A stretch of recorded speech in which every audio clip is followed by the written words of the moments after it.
ప్రభునందు ప్రియమైన వాళ్ళారా, ఈరోజు ఆదివారము, పునరుత్థాన దినము. అదేవిధంగా 2023వ సంవత్సరంలో ఇదే చివరి ఆదివారం. దేవుడు మనందరినీ కూడా ఈ 2023 సంవత్సరము మరికొద్ది గంటల్లో మన నుంచి దూరం కాబోతోంది. దేవుడు ఈ సంవత్సరం అంతా మనల్ని కాచి కాపాడి తన బలిష్టమైన రెక్కల కింద సురక్షితముగా ఉంచినందుకు ఆయనకి స్తుతులు స్తోత్రములు చెల్లిస్తూ ఈ యొక్క ఆరాధనను ప్రారంభించుకుందాం. ప్రార్థన. మమ్మల్ని అతిమిక్కలుగా ప్రేమిస్తున్నా మా ప్రియ పరలోకపు తండ్రి, నీ యొక్క పరిశుద్ధమైన నామానికి వందనాలు స్తోత్రాలు చెల్లిస్తున్నాం నాయన.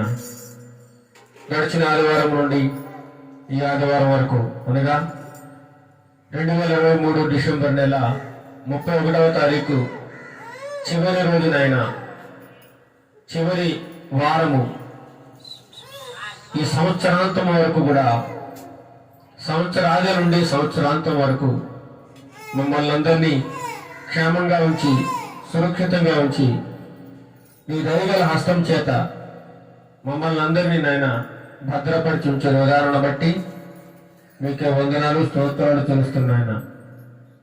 ఈ దినములు చూడలేక, ఈ గడియలు చూడలేక, ఈ సంవత్సరాన్ని చూడలేక, ఈ నెలను చూడలేక, లేదా ఈ వారములు చూడలేక ఎంతో మంది మా ప్రియులందరూ నిద్రించి ఉన్నారు ప్రభువా. వారికంటే మేము ఏమాత్రము గొప్పవారం కాదు, ఘనులము కాదు నాయన. ఆయనను మీ అపారమైన కృప చేత మమ్మల్ని రక్షించి కాపాడి నాయన, ఎన్నిక లేని మమ్మల్ని ఎన్నిక చేసుకుని ఏ విధముగా నిలువబెట్టుకుని వాడుకుంటున్న విధానాన్ని బట్టి మీకే వందనాలు స్తోత్రాలు చెల్లిస్తున్నాం నాయన. ఇప్పుడు పాటలు పాడుచుండగా మా యొక్క స్వరములను ముట్టండి ప్రభువా. ఈ యొక్క ప్రాంగణంలో ఈ యొక్క పరిశుద్ధాత్మ శక్తిని మా మధ్యలో ఉంచండి నాయన. ఎక్కడ 2-3 కూడి నా నామములో ప్రార్థన చేస్తారో లేదా ఆరాధన చేస్తారో వారి మధ్యలో ఉంటారని సెలవిచ్చిన దేవా, మీరు మా మధ్యలో ఉన్నారని నమ్ముచున్నాం నాయన. ఆది అంతమై ఉన్న దేవుడవు, సర్వము సృజించిన మహాదేవుడు ప్రభువా. ప్రతి చోట నీవు ఉంటావు ప్రభువా. ప్రతి మనిషి దగ్గర, ప్రతి స్థలములో నీవు ఉండే దేవుడు ప్రభువా. నిన్ను కలిగి ఉన్న మేము ధన్యులు ప్రభువా. నీ మహిమ సింహాసనమును విడిచి మా కోసం కేవలం నరమాత్రులమైన పాపాత్ములమైన మా కోసం ఆయన పరమ నుండి దిగివచ్చి నాయన మమ్మల్ని రక్షించావు నాయన. నీకే స్తుతులు స్తోత్రాలు తెలుస్తున్నాం. ఈ దినము మీరు ఏర్పాటు చేసిన దినం ప్రభువా. దీని మీరు ఉత్సహించి సంతోషించి ఆనందించండి, నన్ను స్తుతించండి అని మీరు సెలవిస్తున్నారు ప్రభువా. నేను స్తుతిస్తూ ఉండగా, నేను ఆరాధిస్తూ ఉండగా మా స్తుతుల మీద మీరు ఆశీనులై ఉండండి ప్రభువా. ఎంతమంది అయితే ఈ స్వరమును వింటూ ఉన్నారో వారిని అందరినీ మీరు దీవించండి, ఆశీర్వదించండి. వారి కుటుంబాలను దీవించండి ప్రభువా. వారి కుటుంబాలలో శాంతిని సమాధానమును మెండుగా దయచేయండి ప్రభువా. వారికి రావాల్సినటువంటి దీవెనలన్నీ ఆకాశపు వాకిండ్లిప్పి పట్టరాని దీవెనలతో మీరు నింపండి ప్రభువా.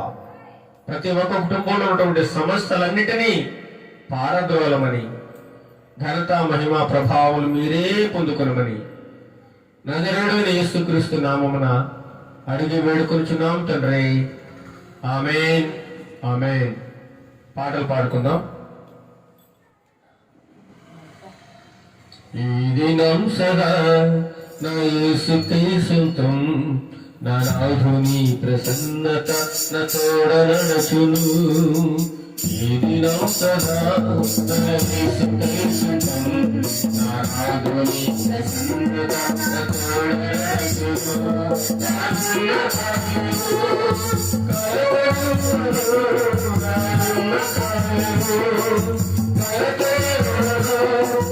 మంచి కాపరి సదా నన్ను నడుపును నా మంచి కాపరి సదా నన్ను నడుపును ఏది నా సదా నా యేసు నా నాథుని ప్రసన్నత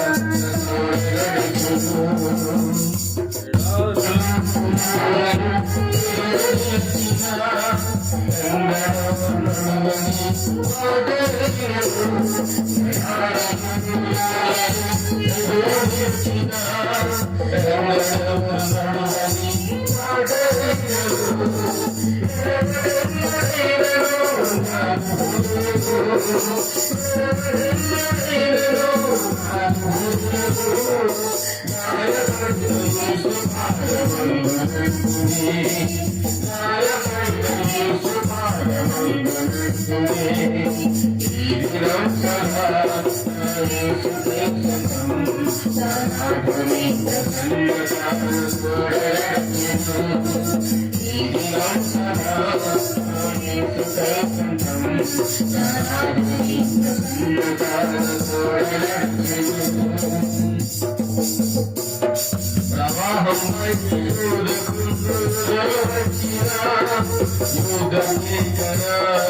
గిటారు వాకిద్దాం జాజ్ పెట్టేద్దాం చక్కని పాటలతో ప్రోగ్రాం చేద్దాం గిటారు వాకిద్దాం జాజ్ పెట్టేద్దాం చక్కని పాటలతో ప్రోగ్రాం చేద్దాం హల్లెలూయా హల్లెలూయా హల్లెలూయా హల్లెలూయా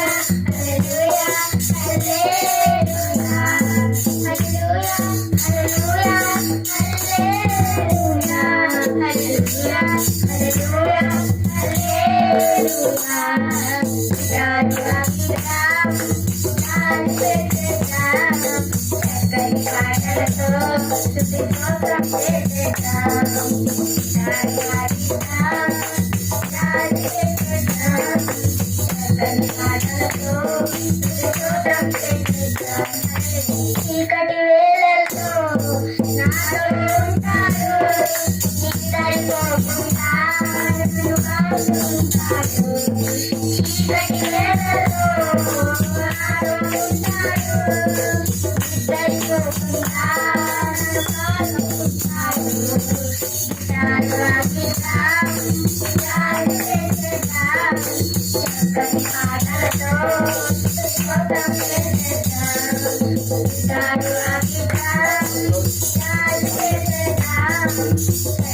పాటలతో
నా తోడుగా ఉన్నవాడవే, నా చేయి పట్టి అనే పాట పాడుకుని దేవుని నామాన్ని మహిమపరచుకుందాం.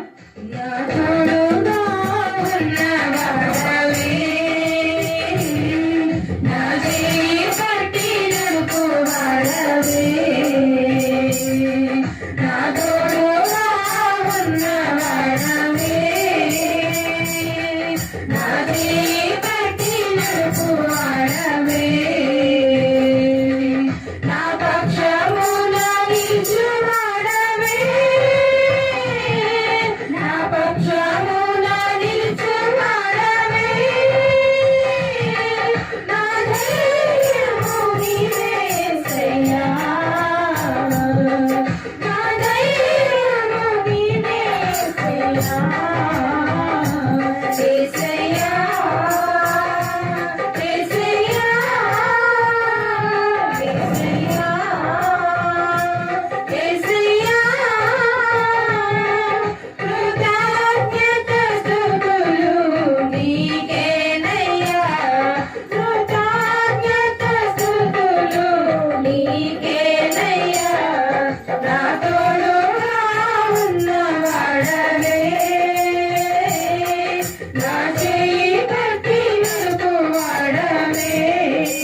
నా చేయి పట్టి నడుపువాడవే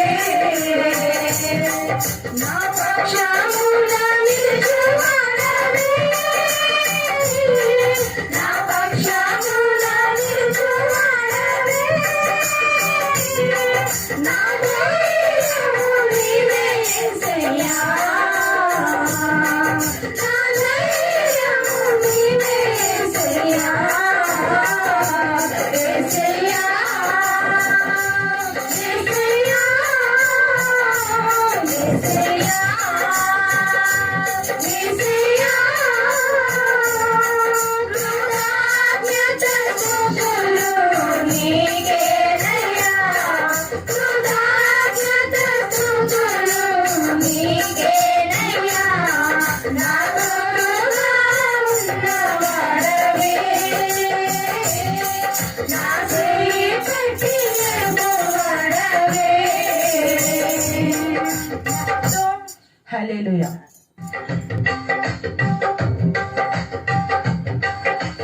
అనుక్షణం నీ కృపలో, ప్రతిదినం నీ సన్నిధిలో నా జీవితం దాచినావు. అనుక్షణం నీ కృపలో, ప్రతిదినం నీ సన్నిధిలో నా జీవితం దాచినావు. విడువని కృపతో ప్రేమించే నా యేసయ్యా, ఎడబాయుడు నీ అనురాగము. విడువని కృపతో ప్రేమించే నా యేసయ్యా, ఎడబాయుడు నీ అనురాగము. అనుక్షణం నీ కృపలో, ప్రతిదినం నీ సన్నిధిలో నా జీవితం దాచినావు. అనుక్షణం నీ కృపలో, ప్రతిదినం నీ సన్నిధిలో నా జీవితం దాచినావు.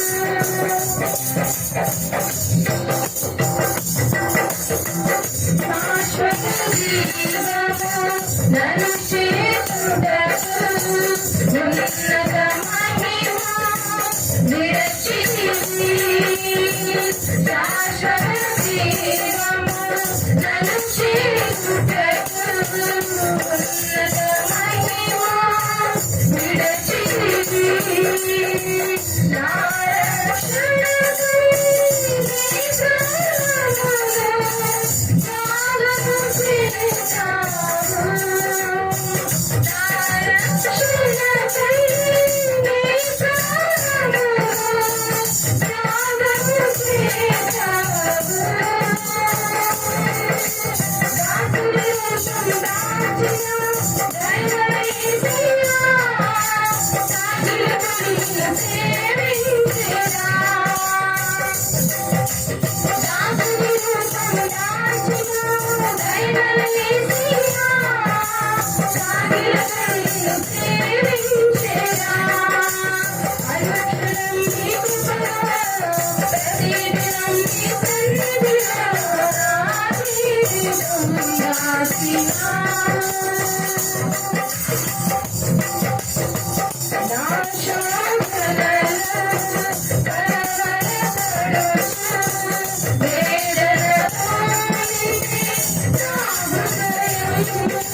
అనుక్షణం నీ కృపలో, ప్రతిదినం నీ సన్నిధిలో, నా జీవితం దాచిన.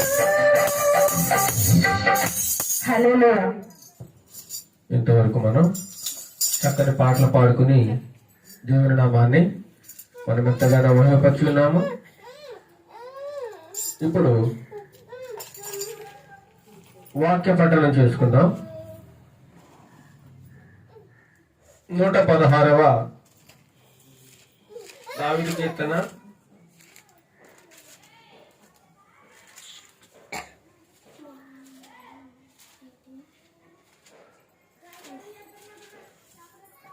116వ దావీదు కీర్తనలు మొదటి నుంచి చివరి వరకు మన మధ్యలో ఉన్న ప్రవళిక జయ వచ్చి చదివినిపిస్తారు. 116వ కీర్తన చదువుకుందాం. యెహోవా నా మొరను నా విన్నపములను ఆలకించి ఉన్నాడు. కాగా నేనాయనను ప్రేమించుచున్నాను. ఆయన నాకు చెవియొగ్గెను. కావున నా జీవితకాలమంతయు నేనాయనకు మొరపెట్టుదును. మరణ బంధములు నన్ను చుట్టుకొని ఉండెను. పాతాళపు వేదనలు నన్ను పట్టుకొని ఉండెను. శ్రమయు దుఃఖమును నాకు కలిగెను. అప్పుడు యెహోవా దయచేసి నా ప్రాణమును విడిపించుమని యెహోవా నామమును బట్టి నేను మొరపెట్టి తిని. యెహోవా దయాళుడు, నీతిమంతుడు, మన దేవుడు వాత్సల్యత గలవాడు. యెహోవా సాధువులను కాపాడువాడు. నేను కృంగి ఉండగా ఆయన నన్ను రక్షించెను. నా ప్రాణమా, యెహోవా నీకు క్షేమము విస్తరింపజేసి ఉన్నాడు.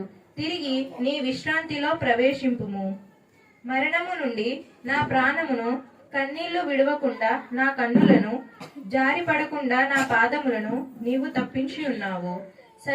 సజీవులున్న దేశములలో యెహోవా సన్నిధిని నేను కాలము గడుపుదును. నేను అలాగు మాటలాడి నమ్మిక ఉంచి తిని. నేను మిగుల బాధపడిన వాడును. నేను తొందరపడిన వాడనై ఏ మనుష్యుడును నమ్మదగిన వాడు కాడను కొంటిని. యెహోవా నాకు చేసిన ఉపకారములన్నిటికీ నేను ఆయనకేమి చెల్లించుదును? రక్షణ పాత్రను చేతపుచ్చుకొని యెహోవా నామమున ప్రార్థన చేసెదను. యెహోవాకు నా మొక్కుబళ్ళు చెల్లించెదను. ఆయన ప్రజలందరి ఎదుటనే చెల్లించెదను. యెహోవా భక్తుల మరణము ఆయన దృష్టికి విలువగలది. యెహోవా, నేను నిజముగా నీ సేవకుడను, నీ సేవకురాలి కుమారుడయ్యున్నాను. నీవు నా కట్లు విప్పి ఉన్నావు. నేను నీకు కృతజ్ఞతార్పణ అర్పించెదను. యెహోవా నామమున ప్రార్థన చేసెదను. ఆయన ప్రజలందరి ఎదుట యెహోవా మందిరపు ఆవరణములలోను యెరూషలేమా నీ మధ్యను నేను యెహోవాకు నా మొక్కుబళ్ళు చెల్లించెదను. యెహోవాను స్తుతించుడి. దేవుడు తన పరిశుద్ధ వాక్యము దీవించును గాక. ఆమేన్.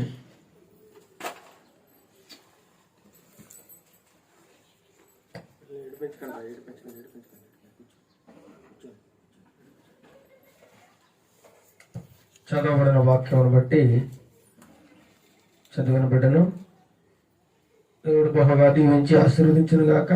అబ్రహాము దేవుడా వందనం, ఇస్సాకు దేవుడా వందనం, ఇశ్రాయేలు దేవుడా వందనం, ఎల్ల ప్రజలు దేవుడా వందనం వందనం. అబ్రహాము దేవుడా వందనం, ఇస్సాకు దేవుడా వందనం, అబ్రహాము దేవుడా వందనం, ఇస్సాకు దేవుడా వందనం, ఇశ్రాయేలు దేవుడా వందనం, ఎల్ల ప్రజలు దేవుడా వందనం వందనం. అబ్రహాము దేవుడా వందనం, ఇస్సాకు దేవుడా వందనం.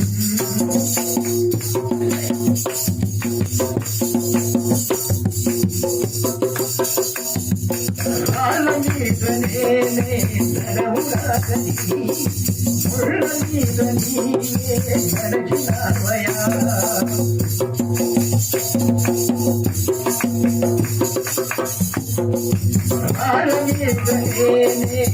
దేవురాగని ముళ్ళ మీద నీవే తలచినవయ్యా పాపభారమేది నేను పూయరాగని పాపభారమేది నేను పూయరాగని జీవభారమే నీవు మోసినవయ్యా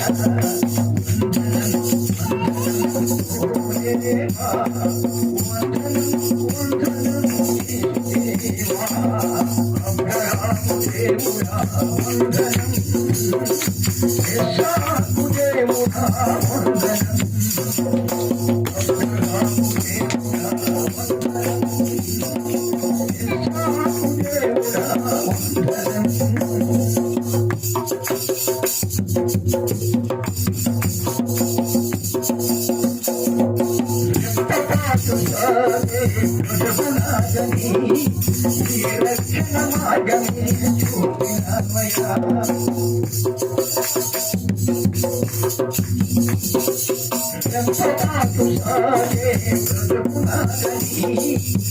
రక్షణ మార్గమే చూపినవయ్యా భూలోక రాజ్యములో ఎన్ని నాళ్ళనే భూలోక రాజ్యములో ఎన్ని నాళ్ళనే పరలోక రాజ్యమే చూపినవయ్యా వందనం వందనం ఓ దేవా వందనం ప్రభు వందనం యేసు దేవా అబ్రహాము దేవుడా వందనం ఇస్సాకు దేవుడా వందనం అబ్రహాము దేవుడా వందనం ఇస్సాకు దేవుడా వందనం ఇశ్రాయేలు దేవుడా వందనం ఎల్ల ప్రజలు దేవుడా వందనం అబ్రహాము దేవుడా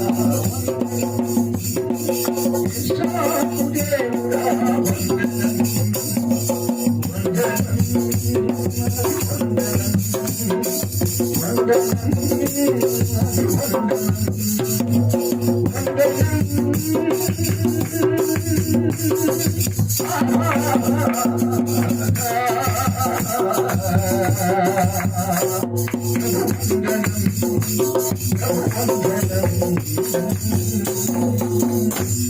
హల్లెలూయా.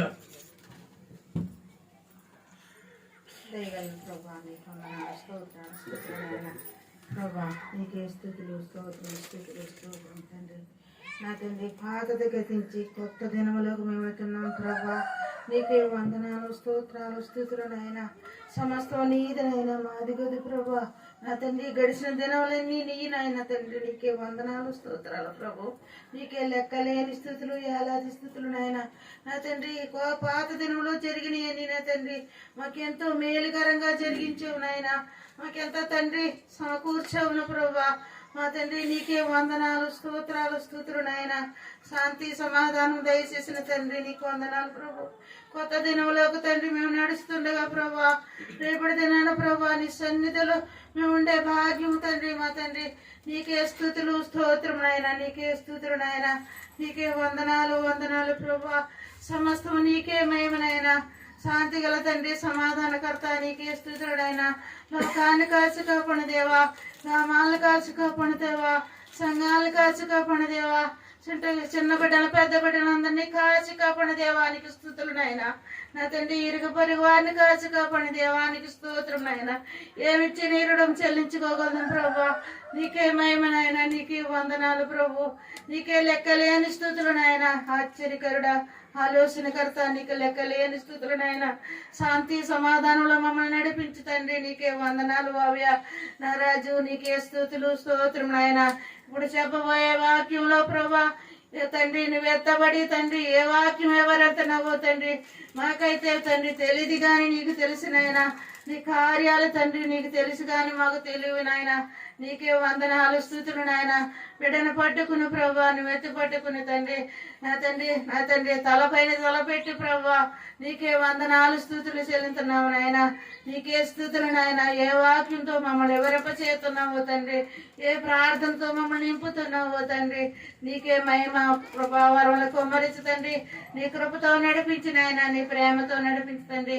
నా తండ్రి నీ శాంతి సమాధానం మాకు దయచేస్తారని నా తండ్రి రేపటి దినంలో మమ్మల్ని తండ్రి కొత్త జీవితంగా మమ్మల్ని ప్రవేశపెడతారని మా ప్రభువును రక్షకుడైన మిక్కిలి బతిమలాడి అడుగుతున్నాం తండ్రి. ఆమేన్.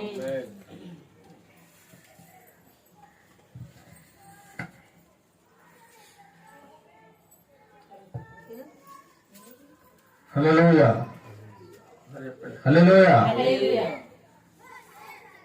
మనం కొద్ది నిమిషంలో వాక్యమును ధ్యానం చేసుకుందాం. ఈరోజు చివరి ఆదివారము. లోకమంతా సంతోషించి ఆనందించి తాగుతూ తింటూ ఎంజాయ్ చేసే రోజు అనమాట. అతి తక్కువ మంది మాత్రమే దేవుల్లో గడుపుతూ నూతన సంవత్సరం కోసం ఎదురు చూసేవారు, ప్రభువులో గడిపేవారు బహు తక్కువ మంది ఉంటారు. లోకంలో ఆనందించేవారు చాలా మంది ఉంటారు అనమాట.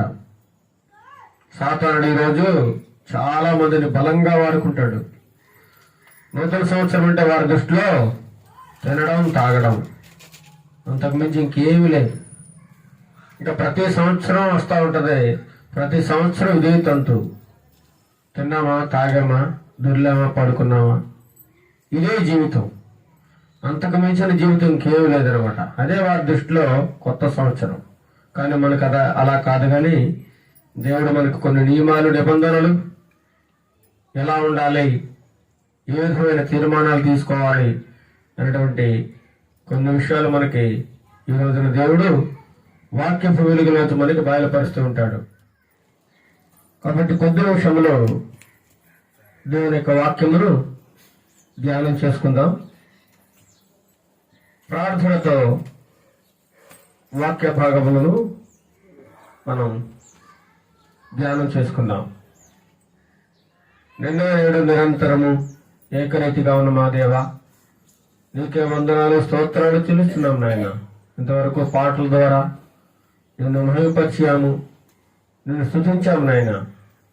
మా స్తుతుల మీద మీరున్నారని మేము నమ్ముచున్నాం ప్రభువా. ఈ లోకంలో సాతానుడు ఎవరిని మృంగుదునా, ఎవరిని నాశనం చేదునా అని మా పక్కన పొంచి ఉన్నాడు నాయన. వాడికి మేము చిక్కినట్లయితే మా జీవితాలను సర్వనాశనం చేయడానికి చాలా సిద్ధంగా ఉన్నాడు ప్రభువా. సాతాను బారి నుండి మేము తప్పించబడిన ఆయన, నీ చేతుల్లో మేము సురక్షితంగా ఉండడానికి నీ కృప, నీ సహాయము మా అందరికీ మెండుగా దయచేయండి. ఇప్పుడు వాక్యమును ధ్యానించుతూ ఉండగా వినగల చెవులను, గ్రహించగలిగే మనస్సును నాకు, మాకు, మా ప్రియ బిడ్డలందరికీ దయచేయండి. ఘనత, మహిమ, ప్రభావాలు మీరే పొందుకోమని యేసు నామములో ఈ మనవాన్ని అడిగి వేడుకొంచున్నాం తండ్రి. ఆమేన్, ఆమేన్. ప్రభునందు ప్రేమైన వాళ్ళరా, ఈరోజు మన వాక్య ధ్యానాంశం ఏమనగా, ఈరోజు 31వ తారీఖు 12వ నెల 2023వ సంవత్సరము. దీనిని సంవత్సరాంతపు ఆరాధన అంటాం. సంవత్సరాంతపు ఆరాధన అనగా ఈ సంవత్సరంలో ఇదే చివరి ఆరాధన, చివరి వారం. రేపు మరలా ఒక నూతన సంవత్సరాన్ని దేవుడు మనకు దయచేయబోతా ఉన్నాడు. ఇంకొన్ని గంటలలో 2023వ సంవత్సరము గతించిపోతా ఉంది. జీవితంలో మనకెన్నడూ కూడా ఇంకా అది కనిపించదు. మరలా దేవుడు ఒక కొత్త సంవత్సరాన్ని మనకు దయచేస్తా ఉన్నాడు. అందుచేత ఈరోజు మన వాక్యం ఏమనగా, దేవుడు చేసే మేలులు. ఏంటండి? దేవుడు చేసే మేలులు, దేవుడు చేసిన మేలులు. దేవుడు మన జీవితాల్లో అనేక రకాల మేలులు చేస్తూనే ఉన్నాడు. మేలులు చేస్తున్నాడు. చాలా మంది జీవితాల్లో మేలులు జరిగాయి. అనేక మంది జీవితాల్లో కూడా చేయబోతా ఉన్నాడు మేలులు. గతించిన కాలంలో దేవుడు ఎందరికో మేలులు చేశాడు. జరుగుతున్న కాలంలో మేలులు చేస్తూనే ఉన్నాడు. జరగబోయే కాలంలో కూడా మేలులు చేసే దేవుడుగా ఉన్నాడు మన దేవుడు. అన్ని కాలాల్లో కూడా ఆయన మేలు చేసేవాడే తప్ప కీడు చేసేవాడు ఏమాత్రము కాదు. కాబట్టి దేవుని వాక్యం సెలవిస్తా ఉంది, దేవుడు అందరికీ ఉపకారి అని. ఎవరంటే యేసుప్రభు వారు అందరికీ ఉపకారి, అందరికి ఉపకారం చేసే దేవుడే, అంతే తప్ప అపకారం చేసే దేవుడు కాదండి. ఎవరికి కూడా ఊరికనే అపకారం చేసే దేవుడు ఏమాత్రమే కాదు. కీర్తన గ్రంథము 145వ కీర్తన 9వ చరణంలో మనం చూసినట్లయితే ఒక మాట కనబడతా ఉంది. 145వ కీర్తన 9వ చరణంలో ఒక మాట కనబడతా ఉంది. ఏంటా మాట? చదవండి. 145వ కీర్తన 9వ చరణం. యెహోవా అందరికీ ఉపకారి, ఆయన కనికరములు ఆయన సమస్త కార్యముల మీద ఉన్నవి. యెహోవా అందరికీ ఉపకారంటండి. ప్రపంచంలో ఉన్నటువంటి మానవాళ్ళందరికీ ఉపకారం చేసే దేవుడు ఆయన. ఆయన కనికరం చూపే దేవుడు. మనం చేసే సమస్త కార్యముల మీద ఆయన కనికరం ఉందండి. లేకపోతే మనం ఏ పని చేసినా అది సఫలం కాదు. ఆయన కనికరం మన మీద ఉంది కాబట్టి మన పనులు సజావుగా సాగుతూ ఉన్నాయి. మన దినచర్య అనేది కొనసాగుతూ ఉంది. ఇంతకాలం ఇన్ని సంవత్సరాలు మనం ఇంకా బ్రతికున్నామంటే కేవలము ఆయన యొక్క అపారమైన కృప. ఆయన కృప లేకపోతే మనం ఏమాత్రము జీవించలేము. కనీసం ఒక్క అడుగు వేయాలన్నా సరే ఆయన కృప కావాలండి. లేకపోతే మనం ఈ భూమి మీద చలించలేము, కాలు కదపలేము. కేవలం ఆయన కృప మాత్రమే. మరి ఆయన కృప అందరి మీద చూపుతా ఉన్నాడా లేదా కొందరి మీదే చూపుతూ ఉన్నాడా? ఆయన అందరి మీద కృప చూపుదేవుడిగా ఉన్నాడు. ఎందుకంటే ఆయన అందరికీ ఉపకారి. ఏదో నచ్చిన వాళ్ళకి మేలు చేసి నచ్చిన వాళ్ళకి మేలు చేసే దేవుడు కాదండి. సూర్యుడు ఉన్నాడు. సూర్యుడు ప్రతి ఒక్కరి మీద ఏం చేస్తున్నాడు? వెలుతురునిస్తా ఉన్నాడు, వేడినిస్తా ఉన్నాడు. అందరి మీద సూర్యుడు ప్రకాశిస్తా ఉన్నాడు. అంతే తప్ప ఒక ప్రాంతం వారికి, ఒక కులం వారికి, ఒక తెగ వారికి కనిపించి వారికి మాత్రమే నేను పని చేస్తాను, మిగతా వాళ్ళకి పని చేయననే వాడు కాదనమాట. అలాగనే దేవుడు కూడా అందరికీ మేలు చేసే దేవుడు. అయితే ఆయన యొక్క ఉపకారం ఎలా ఉంటదట? లూకాసు సువార్త 6వ అధ్యాయంలో కనబడతా ఉంది. లూకాసు సువార్త 6వ అధ్యాయము 35వ వచనం చివరిలో కనబడుతుంది. చూడండి. లూకాసు సువార్త 6వ అధ్యాయము 6వ అధ్యాయము 35వ వచనంలో చివరి మాట చూడండి. ఆయన కృతజ్ఞత లేని వారి ఎడలను దుష్టుల ఎడలను ఉపకారి అయి ఉన్నాడట. కృతజ్ఞత లేని వారి ఎడల, తర్వాత దుష్టుల ఎడల కూడా ఆయన ఉపకారి అయి ఉన్నాడు. కొంతమందికి దేవుడు మేలు చేస్తాడు, మేలు పొందుకుంటారు. కృతజ్ఞత అనేది ఏమాత్రం ఉండదు. దేవుణ్ణి ఏమాత్రము ఆయన్ని మహిమపరచలేరు. ఆయన మేలుని గురించి 10 మందికి చెప్పుకుని సంతోషించి ఆనందించి భాగ్యం వారికి ఉండదు. మేలును మాత్రం పొందుకుంటారు, వెంటనే మర్చిపోతూ ఉంటారండి. కృతజ్ఞత లేని జీవితాలు ఉన్నాయి. అదేవిధంగా చాలా మంది, కొంతమంది దుష్టులు ఉన్నారు, దుర్మార్గులు. ఎప్పుడు పొరుగు వారికి హాని చేయడానికే చూస్తూ ఉంటారు. పొరుగు వారి మీద ఏదో ఒక నింద వేయడానికే చూస్తారు. కల్లబొల్లి మాటలు మాట్లాడుతూనే ఉంటారు. వారి ఇష్టానుసారమైన జీవితాన్ని జీవిస్తూనే ఉంటారు. అలాంటి వాళ్ళందరినీ దుష్టులు అంటున్నాడు. అలాంటి వారికి కూడా దేవుడు ఉపకారం చేస్తారట. కృతజ్ఞత లేని వారికి చేస్తారట, దుష్టులకు కూడా ఉపకారం చేస్తా ఉన్నాడు. చూడండి ఎంత గొప్ప దేవుడో చూడండి. ఇంత మహా ఉపకారం చేసే దేవుడు ఈ లోకంలో ఎక్కడైనా ఉన్నాడా చెప్పండి?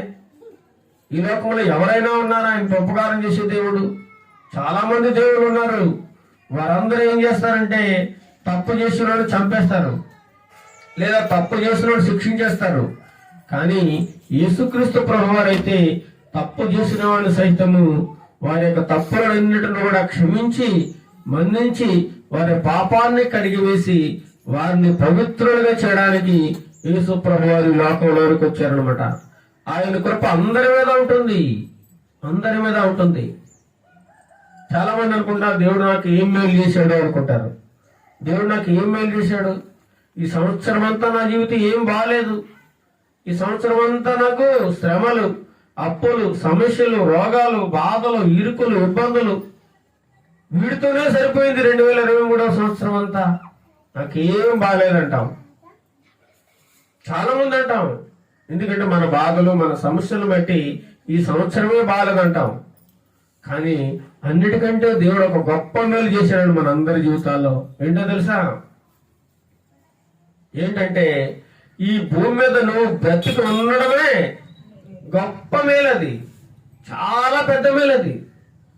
నువ్వు బ్రతుకున్నావు, కష్టం అనిపించినా, నష్టం అనిపించినా, ఓ బాధ అనుభవించినా, రోగం వచ్చినా, ఇంకా నువ్వు బ్రతుకున్నావు, భూమి మీద ఇంకా బట్ట కడుతున్నావు అంటే అది నీకు దేవుడు చేసిన గొప్ప మేలండి. అది చాలా గొప్ప మేలు. చాలా మంది అనుకుంటారు మేలు అంటే ఒక 5 అంతస్తుల బిల్డింగు, లేకపోతే మంచి ఆస్తిపాస్తులు, కార్లు, బంగ్లాలు, లెక్కలేనంత బంగారం, ఇవన్నీ మనకు దేవుడు ఇచ్చేస్తే మనకు మేలు చేసినట్టు అనుకుంటారు. కాదండి, ఇది కాదు మేలు. మేలు అంటే ఆత్మీయంగా దినదినము కూడా ఆత్మీయ జీవితంలో మనం అభివృద్ధి చెందడం, సజీవంగా ఆయనకు నమ్మకంగా జీవించడం. ఈనాడు చూడండి, ఈ భూమి మీద మనం బ్రతికి ఉండడమే దేవుడు చేసిన గొప్ప మేలు. ఇంతకు మించిన మేలు ఇంకెక్కడా ఉండదండి, ఇంకెక్కడా లేదు.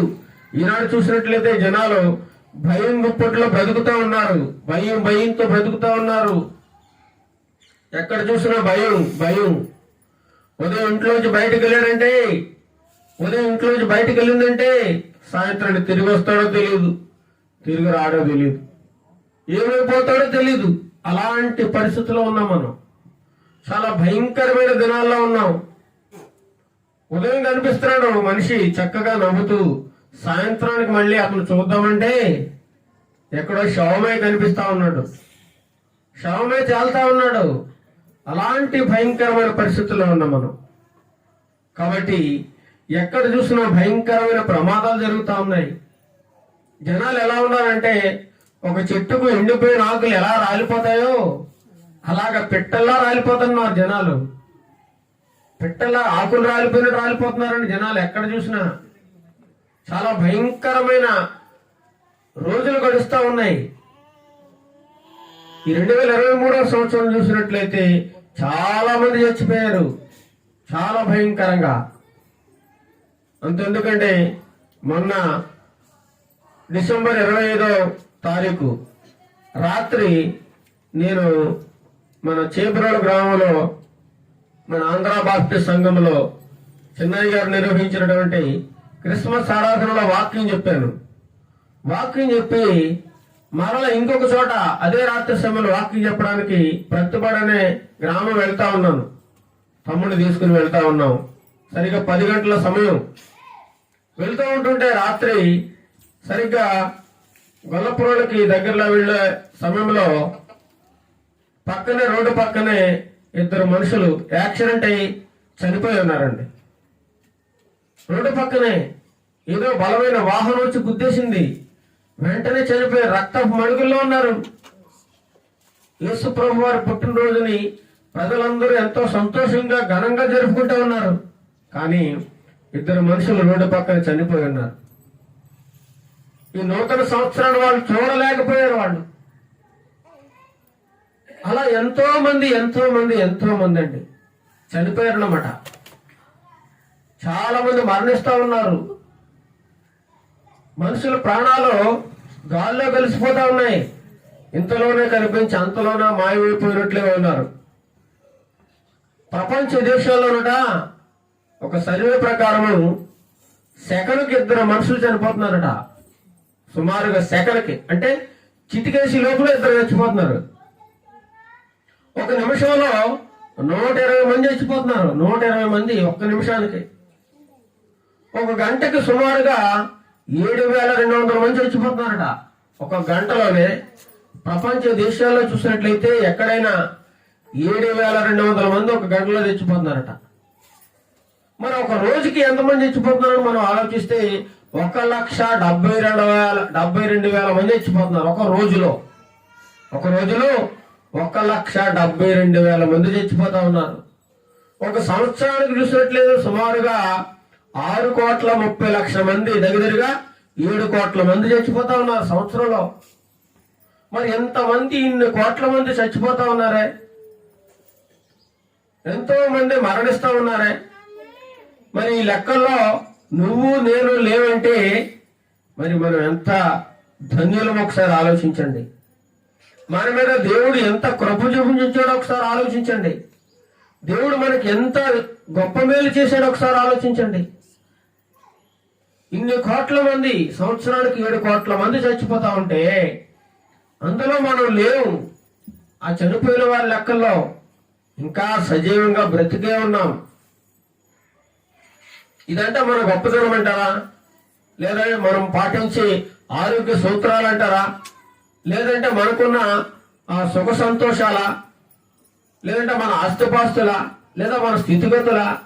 ఇవేమీ కాదండి మనం బ్రతికించేవి.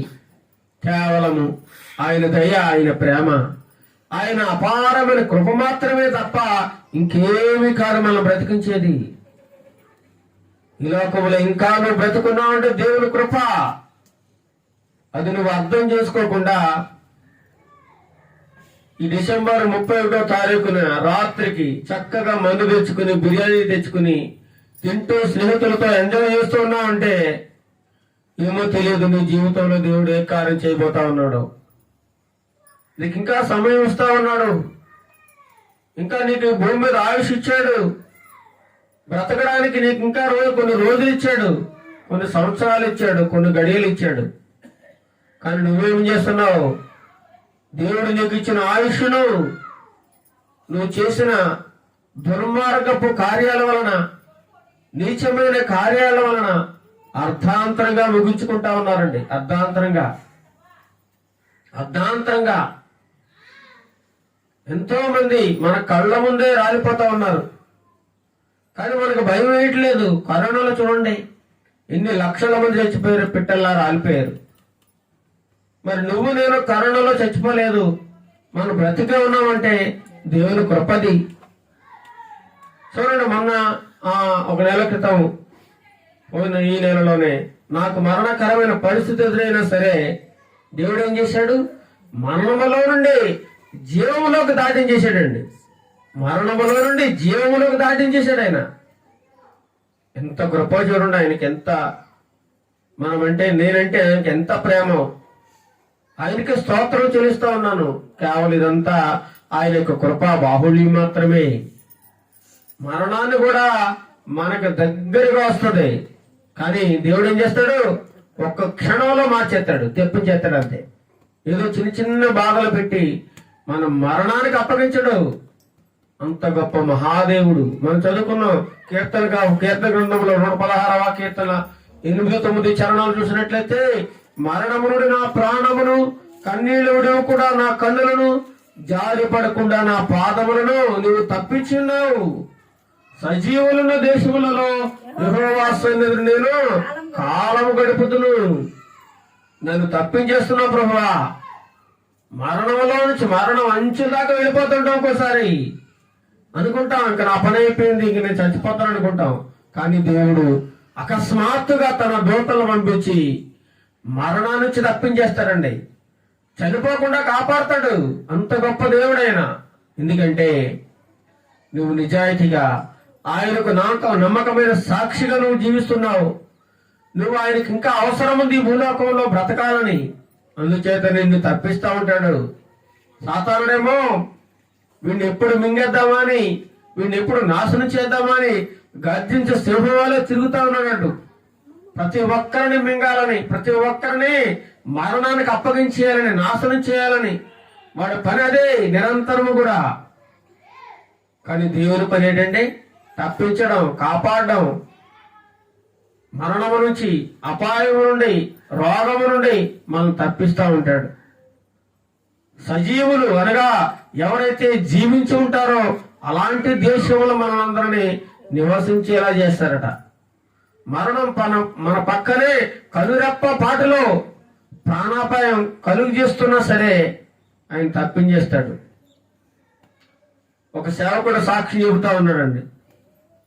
సేవకుడు ఒక చోట మీటింగ్కి వెళ్ళి తన భార్య బైక్ మీద వెళ్తా ఉన్నారు. హైదరాబాద్ పట్టణంలో రోడ్డు పక్కనే వెళ్తా ఉన్నారు. వెనక నుంచి వేగంగా లారీ వచ్చేస్తుంది. లారీ వెనక నుంచి వీళ్ళు చూసుకోలేదు, వీళ్ళకి తెలియదు కూడా, వీళ్ళ మార్గంలో వీళ్ళు వెళ్ళిపోతా ఉన్నారు. వెనక నుంచి లారీ వచ్చేస్తుంది. అయితే సడన్ గా తెలియదు, ఆయన ఆ హ్యాండిల్ లెఫ్ట్ కి తిప్పాడంతే.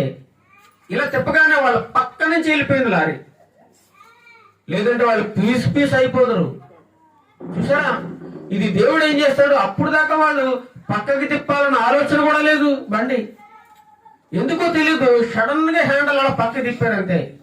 వెంటనే అపాయం తప్పింది. ప్రాణాపాయం నుంచి దేవుడు ఒక క్షణంలో తప్పించేసాడు. అలాగా మనందరిని కూడా ఏం చేస్తాడండి, కనురెప్ప పాటలో తప్పిస్తా ఉన్నాడు.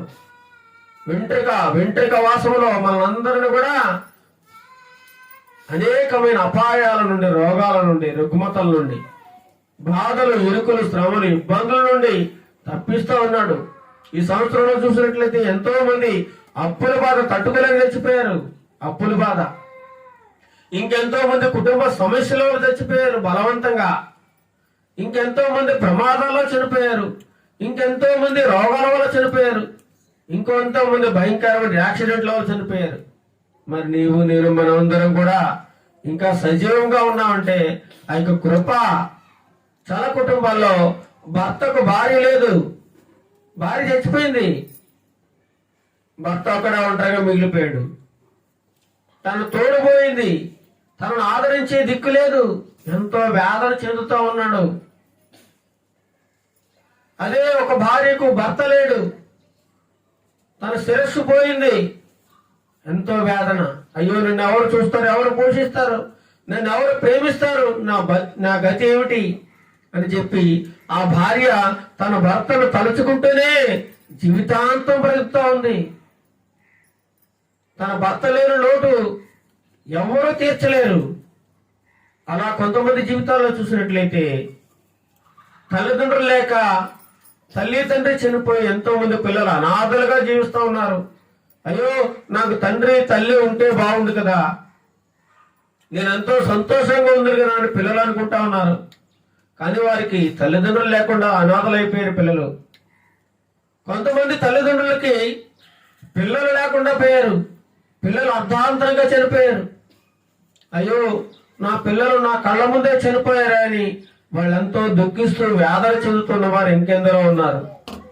అలా చాలా మంది జీవితాల్లో ఎవరి జీవితాన్ని కదిలించిన ఎంతో వేదన. వారితో మాట్లాడుతుంటే వారు ఎంతో వారి హృదయంలో ఉన్నటువంటి బాధ చెబుతూ ఉంటారు. అయ్యా, నేను ఎంతగానో శోకాన్ని అనుభవిస్తూ ఉన్నాను. నా భర్త లేని లోటు, నా భార్య లేని లోటు, నా పిల్లలు లేని లోటు, తల్లిదండ్రుల లోటు ఎవరూ తీర్చలేరు. అలాంటి వారందరికీ కూడా దేవుడు సదాకాలము తోడుగా ఉన్నాడండి. మరి ఈరోజు ఇలాంటి పరిస్థితి మన కుటుంబాల్లో లేదంటే దేవుడు మనకు చేసిన గొప్ప మేలది, చాలా గొప్ప మేలండి. ఈరోజు మన కుటుంబాలన్నీ క్షేమంగా ఉన్నాయంటే కేవలం ఆయన చూపిన అపారమైన కృప. ఎంతో మంది రకరకాల వ్యాధులతో, రోగాలతో, భయంకరమైన యాక్సిడెంట్లో విలువైన దేవుడిచ్చిన అవయవాలు కొన్ని కోల్పోయి జీవిస్తూ ఉన్నారు, ఆసుపత్రుల్లో ఉన్నారు. అయ్యో, ఈ బాధ భరించడం కంటే చచ్చిపోతే మేలు, దేవుడు నాకు చావు రప్పించినా బాగుండు, నేను చచ్చిపోయినా బాగుండని ఎంతగానో ప్రార్థించినా వాళ్ళకి చావు రావడం లేదు. చాలా భయంకరంగా వాళ్ళు బాధపడతా ఉన్నారు. నరకయాతన అనుభవిస్తూ క్షణక్షణం కూడా చస్తూ బతుకుతూ ఉన్నారండి. ఎంతో మంది మన కళ్ళ ముందు చూస్తా ఉన్నాం. ఇలాంటి పరిస్థితి నీ కుటుంబంలో లేదే, ఇలాంటి బాధ నీకు లేదు కదా. మరి ఇది నీకు చేసిన దేవుడు గొప్ప మేలు కాదా? ఇది కదా దేవుడు నీకు చేసిన గొప్ప మేలు. ఈ 2023వ సంవత్సరం 31వ తారీఖు ఈ సంవత్సరంలో ఇదే చివరి రోజు. మరలా మన జీవితాల్లో ఈరోజు ఎప్పటికీ రాదండి. ఈ రోజును చూడలేకుండా తన జీవితాన్ని ముగించిన వారు ఎందరో ఉన్నారు. ఎందరో వారి జీవితాల్లో 2023 డిసెంబర్ 31వ తారీఖే లేదు. ఈ లోకాన్ని విడిచి వెళ్ళిపోయారు. కానీ మనం సుఖంగా బతుకుతున్నాం. మనం సుఖంగా బతుకుతున్నాం. ఈ లోకంలో సుఖంగా బతికేవారు ఎవరంటే తెలుసండి? ఎవరంటే యేసుక్రీస్తు రక్తంతో కడగబడి దేవుని బిడ్డలుగా నిజాయితీగా నమ్మకంగా ఎవరైతే జీవిస్తున్నారో వారు మాత్రమే సురక్షితంగా ఉన్నారండి. వాళ్ళే క్రైస్తవులు అనబడిన వారు, నమ్మకమైన దేవుని బిడ్డలు, దేవుని సాక్షులు వాళ్ళు. దేవుడు చేసిన మన జీవితంలో గొప్ప మేలులు ఇవన్నీ కూడా ఎన్నో నువ్వు ఆయన చేసిన మేలుడు, ఈ సంవత్సరం అంతా చేసిన మేలుడు, నువ్వు ప్రతి మేలుడు గురించి నువ్వు ఆయనకు స్తోత్రం చెప్పాలి. ప్రతి మేలు నువ్వు గుర్తు తెచ్చుకోవాలి. ఈరోజు ఫుల్లుగా తాగి తిని తందనాలని ఎగురుతూ డాన్సులు వేసుకుంటూ నీ జీవితాన్ని గడిపితే నీ జీవితం ఎప్పుడు ఏ క్షణంలో అర్ధాంతరంగా ముగిసిపోతుందో ఎవరికి తెలియదు. నీ జీవితం ఎలా ముగుస్తుందో ఏ ఒక్కడికి తెలియదు. కానీ నీ జీవితాన్ని నువ్వు కాపాడుకోవాల్సిన బాధ్యత నీది. కాపాడుకోవాల్సిన బాధ్యత దేవుడు మనందరికీ ఇచ్చాడు. అందుకే అంటాడు మోషే కీర్తన గ్రంథం 94 కీర్తన 18వ చరణం చూసినట్లయితే అక్కడ గొప్ప మాట మాట్లాడుతుంది. యెహోవా కీర్తన గ్రంథము 94వ కీర్తన 18వ చరణం. నా కాలు జారినని నేను అనుకొనగా యెహోవా నీ కృప నన్ను బలపరుచుచున్నది. కొన్నిసార్లు మన కాలు జారిపోద్ది, గుంటలో పడిపోతాం. చాలా మంది చూసి అయిపోయింది వీడి పని, అయిపోయారు, వీడికి యాక్సిడెంట్ అయింది, సచ్చారు, వీడు బలైపోయారు అనుకుంటారు. అందరూ నవ్వుతుంటారు. వీడేదో మనకి అన్యాయం చేయడానికి వచ్చాడు, అందుకే వీడికి ఇలా జరిగింది, అందుకే వీడికి అపాయం జరిగింది, అందుకే వీడికి నష్టం జరిగింది అని లోకులు ఇరుగు పొరుగు వారు సంతోషించి ఆనందిస్తూ ఉంటారు. కొన్నిసార్లు మనకు బాధ కలిగితే, ఇబ్బంది కలిగితే ఆ బాధను బట్టి అయ్యో పాపం అనే బదులు భలే జరిగిందని హేళన చేసి అవమానకరంగా ఇంకా గాయాన్ని రేపే వాళ్ళు కూడా లేకపోలేదు ఈ లోకంలో. చాలా మంది ఉన్నారు. అందుకంటున్నాడు మోషే భక్తుడు కీర్తన గ్రంథంలో 94వ కీర్తన రాశాడు ఆయన 18వ చరణంలో, నా కాలు జారినని నేను అనుకొనగా, నా కాలు పడిపోతున్నాను అని నువ్వు అనుకునే లోపే దేవుడు ఏం చేస్తున్నాడండి? నీ కృప నన్ను బలపరుచుచున్నది. వెంటనే నన్ను చేయబట్టుకుని ఆవదీసేస్తున్న ప్రభువా, నాకు భయంకరమైన శోధన వచ్చేస్తుంది, వెంటనే నీ కృప నన్ను బలపరుస్తూ ఉంది. నాకు భయంకరమైన మరణకరమైన రోగం వచ్చేస్తుంది, వెంటనే దేవా నీ కృప నన్ను బలపరుస్తూ ఉన్నది. నాకు మరణకరమైన ప్రమాదం జరగబోతుంది, వెంటనే ప్రభువా నీ కృపతో నన్ను తప్పించేస్తా ఉన్నావు. దేవుడు అంత గొప్పవాడండి. ఎప్పుడైతే నువ్వు పడిపోతున్నావో వెంటనే నిన్ను నిలబెట్టే దేవుడు. ఎప్పుడైతే నువ్వు నాశనానికి దగ్గరగా వెళ్ళిపోతా ఉన్నావో అప్పుడు నిన్ను బలపరిచే దేవుడు. ఎప్పుడైతే నువ్వు అప్పు రూపులో కూరుకుపోయాక లేవలేను, నా పరిస్థితి అయిపోయింది, ఇంకా నేను అప్పులు తీర్చలేను అని నువ్వు అనుకుంటున్నావో దేవుడు నీకు సహాయం చేయడానికి సిద్ధంగా ఉన్నాడు. అది ఎలా వస్తుందో నీకు తెలియదు, ఆశ్చర్యకరంగా ఉంటుంది. ఏ విధంగా సహాయాన్ని పంపిస్తాడో నీకు అర్థం కాదు, కానీ నీకు సహాయం మాత్రం పక్కా అందుతుంది. అదే దేవుని సహాయం. ఎవరో వస్తారో తెలియదు, నీకు కావలసినంత డబ్బు ఇచ్చి వెళ్ళిపోతారు. ఏదో ఒక అద్భుతం నీ జీవితంలో జరిగిపోతుందంటే అంత ఆశ్చర్యం. నువ్వు అనుకుని ఉండవు, నువ్వు ఊహించుండవు. దేవుని కార్యాలు చాలా ఆశ్చర్యకరంగా ఉంటాయండి. మనం చాలా కష్టాల్లో కుంగిపోతూ ఉంటాం. అయ్యో నా పరిస్థితి ఏంటి, ఉద్యోగం లేదు, నా పిల్లలకు వివాహం జరగలేదు, నా కుటుంబంలో అశాంతి, నా కుటుంబంలో రోగము, నా కుటుంబంలో భయంకరమైన పరిస్థితులు, నా భర్త మంచోడు కాదు, లేదా నా పిల్లలు మంచోడు కాదు, నా భార్య మంచిది కాదు, నా కుటుంబం ఏంటి ఇలా చిన్నాభిన్నమైపోయింది, అస్తవ్యస్తంగా ఉంది, ఈ కుటుంబాన్ని ఎవరు బాగు చేస్తారు అని నువ్వు బాధపడుతూ చింతిస్తున్నప్పుడు యెహోవా అంటున్నాడు, యేసుక్రీస్తు ప్రభువారు అంటున్నారు, నేను నీకు కృప చూపు వాడనై ఉన్నాను. నీ కష్టాలు, బాధలు, ఇరుకులు, శ్రమలు, ఇబ్బందుల నుండి నేను తప్పించేవాడనే ఉన్నాను. నువ్వేం దిగులు పడద్దు, నువ్వేం దిగులు పడద్దు. నీ కాలు జారిపోతుందని నువ్వేం భయపడద్దు. అందుకే అంటాడు మోషే, నా కాలు జారిపోతుందని నేను భయపడుతున్న సమయంలో దేవా నీ కృప నన్ను బలపరుస్తూ ఉంది. నువ్వు నా చేయి పట్టుకుని నన్ను నడిపిస్తూ ఉన్నావు, నీకు స్తోత్రం అంటున్నాడు.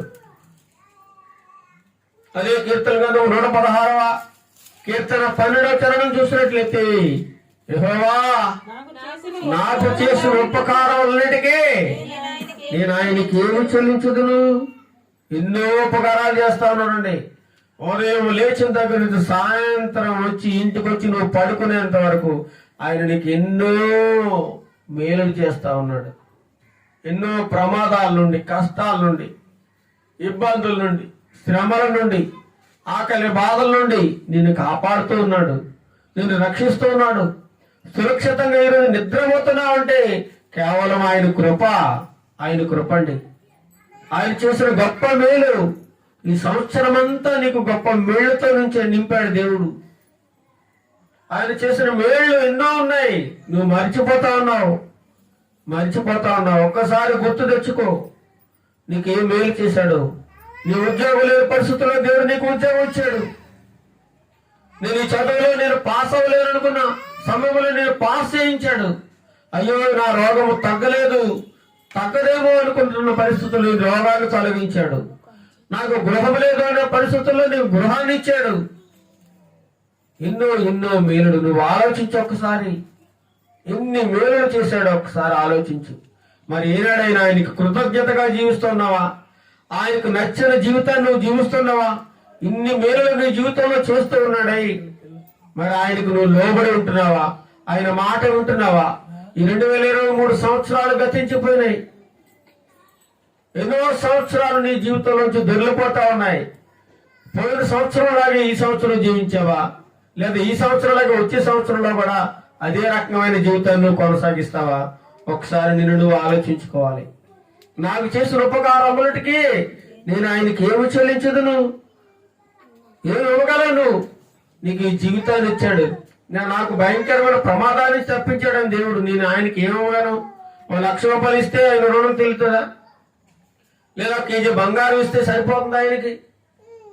ఏమి సరిపోదండి. కేవలము మనం రక్షింపబడితే చాలు, ఆయనకు కృతజ్ఞత కలిగి ఉంటే చాలు, ఆయనకు నమ్మకమైన సాక్షులుగా యథార్థంగా జీవిస్తే చాలు, ఆయన వాక్యానుసారమైన జీవితాన్ని జీవిస్తే అంతే చాలు. అదే నువ్వు ఇచ్చే గొప్ప కానుక. నీ హృదయాన్ని నాకు ఇవ్వమంటున్నాడు ఆయన, నీ హృదయాన్ని నాకు ఇవ్వమంటున్నాడు. మన హృదయమే గొప్ప కానుక. ఇర్మీయా గ్రంథం 6వ అధ్యాయము 16వ వచనం చదవండి. ఇర్మీయా గ్రంథము 6వ అధ్యాయము 16వ వచనంలో ఒక గొప్ప మాట కనబడుతుంది. ఇర్మీయా గ్రంథము 6వ అధ్యాయము 16వ వచనం. యెహోవా ఇలాగూ సెలవిచ్చుచున్నాడు, మార్గములలో నిలిచి చూడుడి, పురాతన మార్గములను గూర్చి విచారించుడి, మేలు కలుగు మార్గం ఏదేని అడిగి అందులో నడుచుకునుడి, అప్పుడు నీకు నెమ్మది కలుగును. అప్పుడు నీకు నెమ్మది కలుగుతుంది. నీకు నెమ్మది కలగాలంటే నీ ఇష్టం వచ్చినట్లు నడిస్తే నీకు నెమ్మది ఎక్కడ కలుగుతుంది?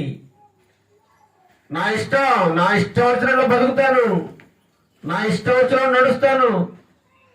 ఈ లోకంలో దేవుడు నాకు ఇచ్చిన జీవితాన్ని నాకు నచ్చినట్లుగా జీవిస్తాను, తింటాను, తాగుతాను, ఎంజాయ్ చేస్తాను. అని నువ్వు అనుకుంటూ అనుకుంటూ అలా జీవిస్తున్నట్లయితే నీ జీవితం ఒకానొక రోజున సర్వనాశనం అయిపోతుందండి. పక్కా ఇది. అందుకే అంటున్నాడు, యెహోవా ఎలాగ సెలవిచ్చున్నాడు ఏమని, మార్గములలో నిడిచి చూడుడి. చూడండి ఏ ఏ మార్గాలు ఎలా ఉన్నాయో, దొంగతనానికి వెళ్లే మార్గం ఎలా ఉందో ఒకసారి ఆలోచించు. వ్యభిచారం చేసే మార్గం ఎలా ఉందో చూసుకో. ఆ వ్యభిచారం చేసే వాళ్ళు ఏమైపోతున్నారో ఆలోచించు. దొంగతనాలు చేసేవాళ్ళు ఎంతమంది జైళ్ళలో మొగ్గుతున్నారో చూడు, ఆలోచించు. హత్యలు చేసి ఎంతో కొంత డబ్బును సంపాదించి సుఖంగా ఉండాలనుకుంటున్నారు. దొరికిపోయే వాళ్ళు ఎంత శిక్ష అనుభవిస్తున్నారో ఒకసారి ఆలోచించండి. ఇంకా చాలా మంది రకరకాల తప్పుడు మార్గాల్లో నడుస్తూ ఉన్నారు. చూడు వాళ్ళ మార్గాలు ఎలా ఉన్నాయో ఒకసారి ఆలోచించి అంటున్నాడు దేవుడు. మార్గములలో నిలిచి చూడుడి, పురాతన మార్గములను గూర్చి విచారించుడి. పురాతన కాలంలో మీకంటే ముందుగా కొన్ని మార్గాలు ఉన్నాయి. ఆ మార్గాలన్నీ కూడా ఎలా ఉన్నాయో ఒకసారి ఆలోచించుకోండి. కానీ ఒకటి మాత్రం మీరు ఆలోచించండి, నిదానించి చూడండి. ఈ మార్గాలని మీరు చూశారు కదా, ఈ లోకంలో ఎన్నో మార్గాల్లో మీరు తిరిగారు కదా, కానీ ఒక మార్గం ఉంది, అది మేలు కలుగు మార్గం. ఏ మార్గం అండి? మేలు కలుగు మార్గం ఒకటి ఉంది. ఆ మేలు కలుగు మార్గము ఏ మార్గం అండి? యేసయ్య మార్గము, జీవ మార్గము, సత్య మార్గము, యథార్థమైన మార్గము, నమ్మకమైన మార్గము, నీ గమ్య స్థానానికి చేర్చే మార్గం ఇది. అదే పరలోక రాజ్య మార్గం ఇది. అందుకని అంటున్నాడు, మేలు కలుగు మార్గం ఏది ఏది ఏది ఎక్కడ ఉంది? నేను ఎక్కడికి వెళ్తే మేలు కలుగుతుంది? సినిమా హాల్లో సినిమాలు చూస్తే మేలు కలుగుతుందా? టీవీలో ముందు కూర్చొని సీరియల్ చూస్తే మేలు కలుగుతుందా? అక్కడెక్కడ కళ్ళబొల్లి మాటలు మాట్లాడుకుంటూ ఎంజాయ్ చేస్తూ ఉంటే మేలు కలుగుతుందా? పేకాట ఆడుతుంటే మేలు కలుగుతుందా? వ్యభిచారం చేస్తుంటే మేలు కలుగుతుందా? దొంగతనం చేస్తే మేలు కలుగుతుందా? లేదా మానభంగాల హత్యలు చేస్తే నీకు మేలు కలుగుతుందా? ఆలోచించు.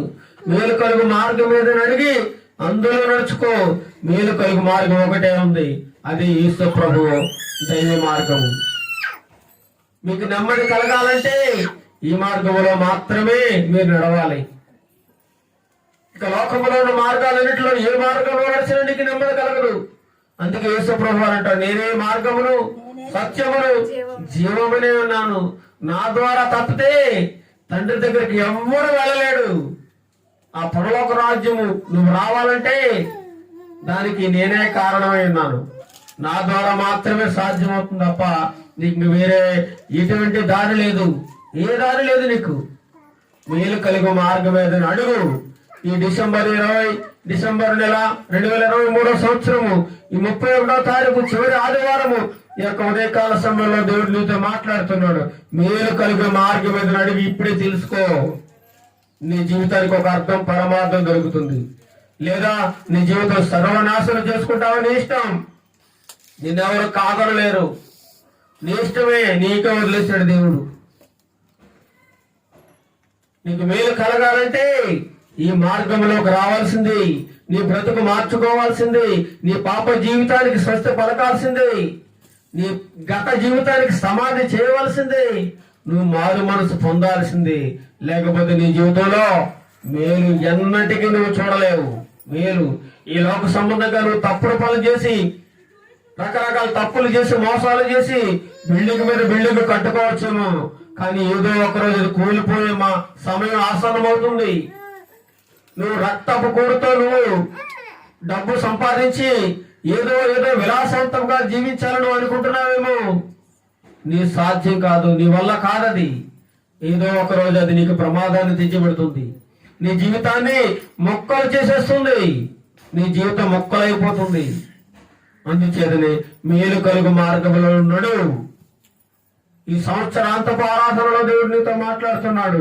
ఈ మైక్ ద్వారా ఈ స్వరము నీతో మాట్లాడుతుంది. దేవుడి మాటది, నా మాట కాదు ప్రియులారా. దేవుడే మాట్లాడుతూ ఉన్నాడు. సంవత్సరాంతపు ఆరాధన, చివరి ఆరాధన. మేలు కలుగు మార్గం ఏదని అడిగి తెలుసుకో. నీ జీవితంలో దేవుడు ఎన్నో మేలు చేస్తా ఉన్నాడు. మేలుకు కృతజ్ఞత కలిగి జీవించు. రోమీయులకు రాసిన పత్రిక 20వ అధ్యాయము 28వ వచనంలో, రోమీయులకు రాసిన పత్రిక 8వ అధ్యాయము 28వ వచనంలో ఒక మాట కనబడతా ఉంది. ప్రేమించు వారికి దేవునిని ప్రేమించే వారికి అనగా అనగా ఆయన సంకల్పం ఆయన సంకల్పము చొప్పున పిలువబడిన వారికి మేలు కలుగుటకై సమస్తమును సమకూడు జరుగుచున్నవని ఎరుగుదము. ఎవరికి మేలు కలుగుతుందట? ఎవడిష్టం వచ్చినట్టు ఆడు తిరిగితే మేలు కలుగుతుందా? కుటుంబంలో చూడండి, కుటుంబం ఉంటది, ఒకడు దోదారి ఒకడు దోదారి, తల్లి దోదారి, పిల్ల దోదారి, కొడుకు దోదారి, కూతురు దోదారి, నలుగురివి 4 దారులు. ఒకరి దారిలోకి ఇంకొకరు వెళ్ళడం. వాళ్ళకి నచ్చిన దారిని ఎంచుకుంటా ఉన్నారు. వాళ్ళ ఇష్టానుసారంగా బతుకుతున్నారు. హద్దు లేదు, అదుపు లేదు, అడిగేవాడే లేడు. వాళ్ళ ఇష్టం, ఎలాగన్నా బ్రతకొచ్చు, వాళ్ళ ఇష్టం అన్నమాట. కానీ ఇక్కడ అంటున్నాడు, దేవుని ప్రేమించే వారికి అనగా ఆయన సంకల్పం చొప్పున. ఎవరి సంకల్పం చొప్పున? దేవుని యొక్క సంకల్పం చొప్పున పిలువబడిన వారికి మేలు కలుగుటకై సమస్తము జరుగుతుంది వాళ్ళ జీవితాల్లో. ఎవరైతే దేవుని చిత్తానుసారంగా బతుకుతారో వారికి దేవుడు మేలు చేస్తారండి. దేవుని ఎవరైతే ప్రేమిస్తూ ఉంటారో వారందరికీ దేవుడు మేలు చేయవాడుగా ఉన్నాడు, మేలు చేస్తాడు. ఎందుకంటే మన జీవితాల్లో ఎన్నో మేలు చేస్తూనే ఉన్నాడు ప్రియులారా. నిరంతరం ఆయన మేలు చేసేవాడుగా ఉన్నాడు, ఉపకారము చేసేవాడుగా ఉన్నాడు. 2023వ సంవత్సరము జనవరి 1వ తారీఖు నుండి చివరి నెల డిసెంబరు 2023 31వ తారీఖు వరకు ఇప్పటి వరకు కూడా నీకు మేలు చేస్తూనే ఉన్నాడు. ఇప్పటి వరకు నువ్వు బ్రతుకున్నావంటే అది గొప్ప మేలే నీ జీవితంలో. ఎందుకంటే నీకంటే కోటేశ్వరులు, నీకంటే పేరు ప్రఖ్యాతులు కలిగిన వారు, నీకంటే గొప్ప అధికారం కలిగిన వారు ఈ దేవుడు చూడలేక కాలగర్భంలో కలిసిపోయారు. వాళ్ళకంటే నువ్వేమన్నా గొప్పడవా? హైదరాబాద్లో ఒక గొప్ప కోటేశ్వరుడు, కోట్లకు అధిపతి, కానీ ఈ రోజు చూడలేదు. అతని జీవితంలో 2023 డిసెంబర్ 31వ తారీఖు అనేదే లేదు. దేవుడు కొట్టి వాడేశాడు, ఈ లోకాన్ని విడిచి వెళ్ళిపోయాడండి. అతని డబ్బు అతన్ని కాపాడిందా? అతని ఆస్తిపాస్తులు అతను కాపాడినవా? అతని వ్యాపారాలు అతను కాపాడాయా? అతని ఆరోగ్యం అతను కాపాడిందా? అతని బంగ్లాలు, కార్లు అతను కాపాడాయంటే ఏది కాపాడలేదండి, వెళ్ళిపోయాడంతే. అందుకే ఈ జీవితాన్ని దేవుడు నీకు ఇచ్చాడు. ఈ జీవితం చాలా విలువైనది. ఈ విలువైన జీవితాన్ని నువ్వు మందు తాగుతూ, సిగరెట్లు తాగుతూ, లేదా లోకానుసారమైన రకరకాల చెడ్డ కార్యాల్లో మురుగు తేలుతూ నీ జీవితాన్ని గడిపినట్లయితే ఈ విలువైన జీవితాన్ని నీ చేతులారా నువ్వే నాశనం చేసుకుంటా ఉన్నావు. కాబట్టి దేవుడు నీ జీవితంలో ఎన్నో మేలు చేస్తూనే ఉన్నాడు, ఇంకా చేస్తూనే ఉన్నాడు ప్రియులారా. ఆయన మేలును బట్టి మనము ఆయనకు కృతజ్ఞతాస్తుతులు చెల్లించాలి. ప్రభువా, ఈ 2023వ సంవత్సరం అంతా కాచి కాపాడేందుకు నీకు వందనాలు నాయన. ఆరోగ్యం ఇచ్చావు, మాకు కావలసిన సమస్తాన్ని సమకూర్చావు, మమ్మల్ని ఏ విధంగా సురక్షితంగా బ్రతకడానికి నీకు కృప చూపించావు. అన్నిటికంటే ముఖ్యమైనది మాకు ఈ జీవితాన్ని ఇచ్చావు ప్రభు అని ఆయనకి లెక్కలేని స్తుతులు, స్తోత్రాలు చెల్లించాలి. కోటాను కోట్ల స్తుతులు చెల్లించాలి ఆయనకి. నువ్వు ఏమిచ్చినా నువ్వు ఆయన రుణాన్ని తీర్చలేవు. జీవితాంతం ఆయనకు రుణపడే ఉంటావు నువ్వు.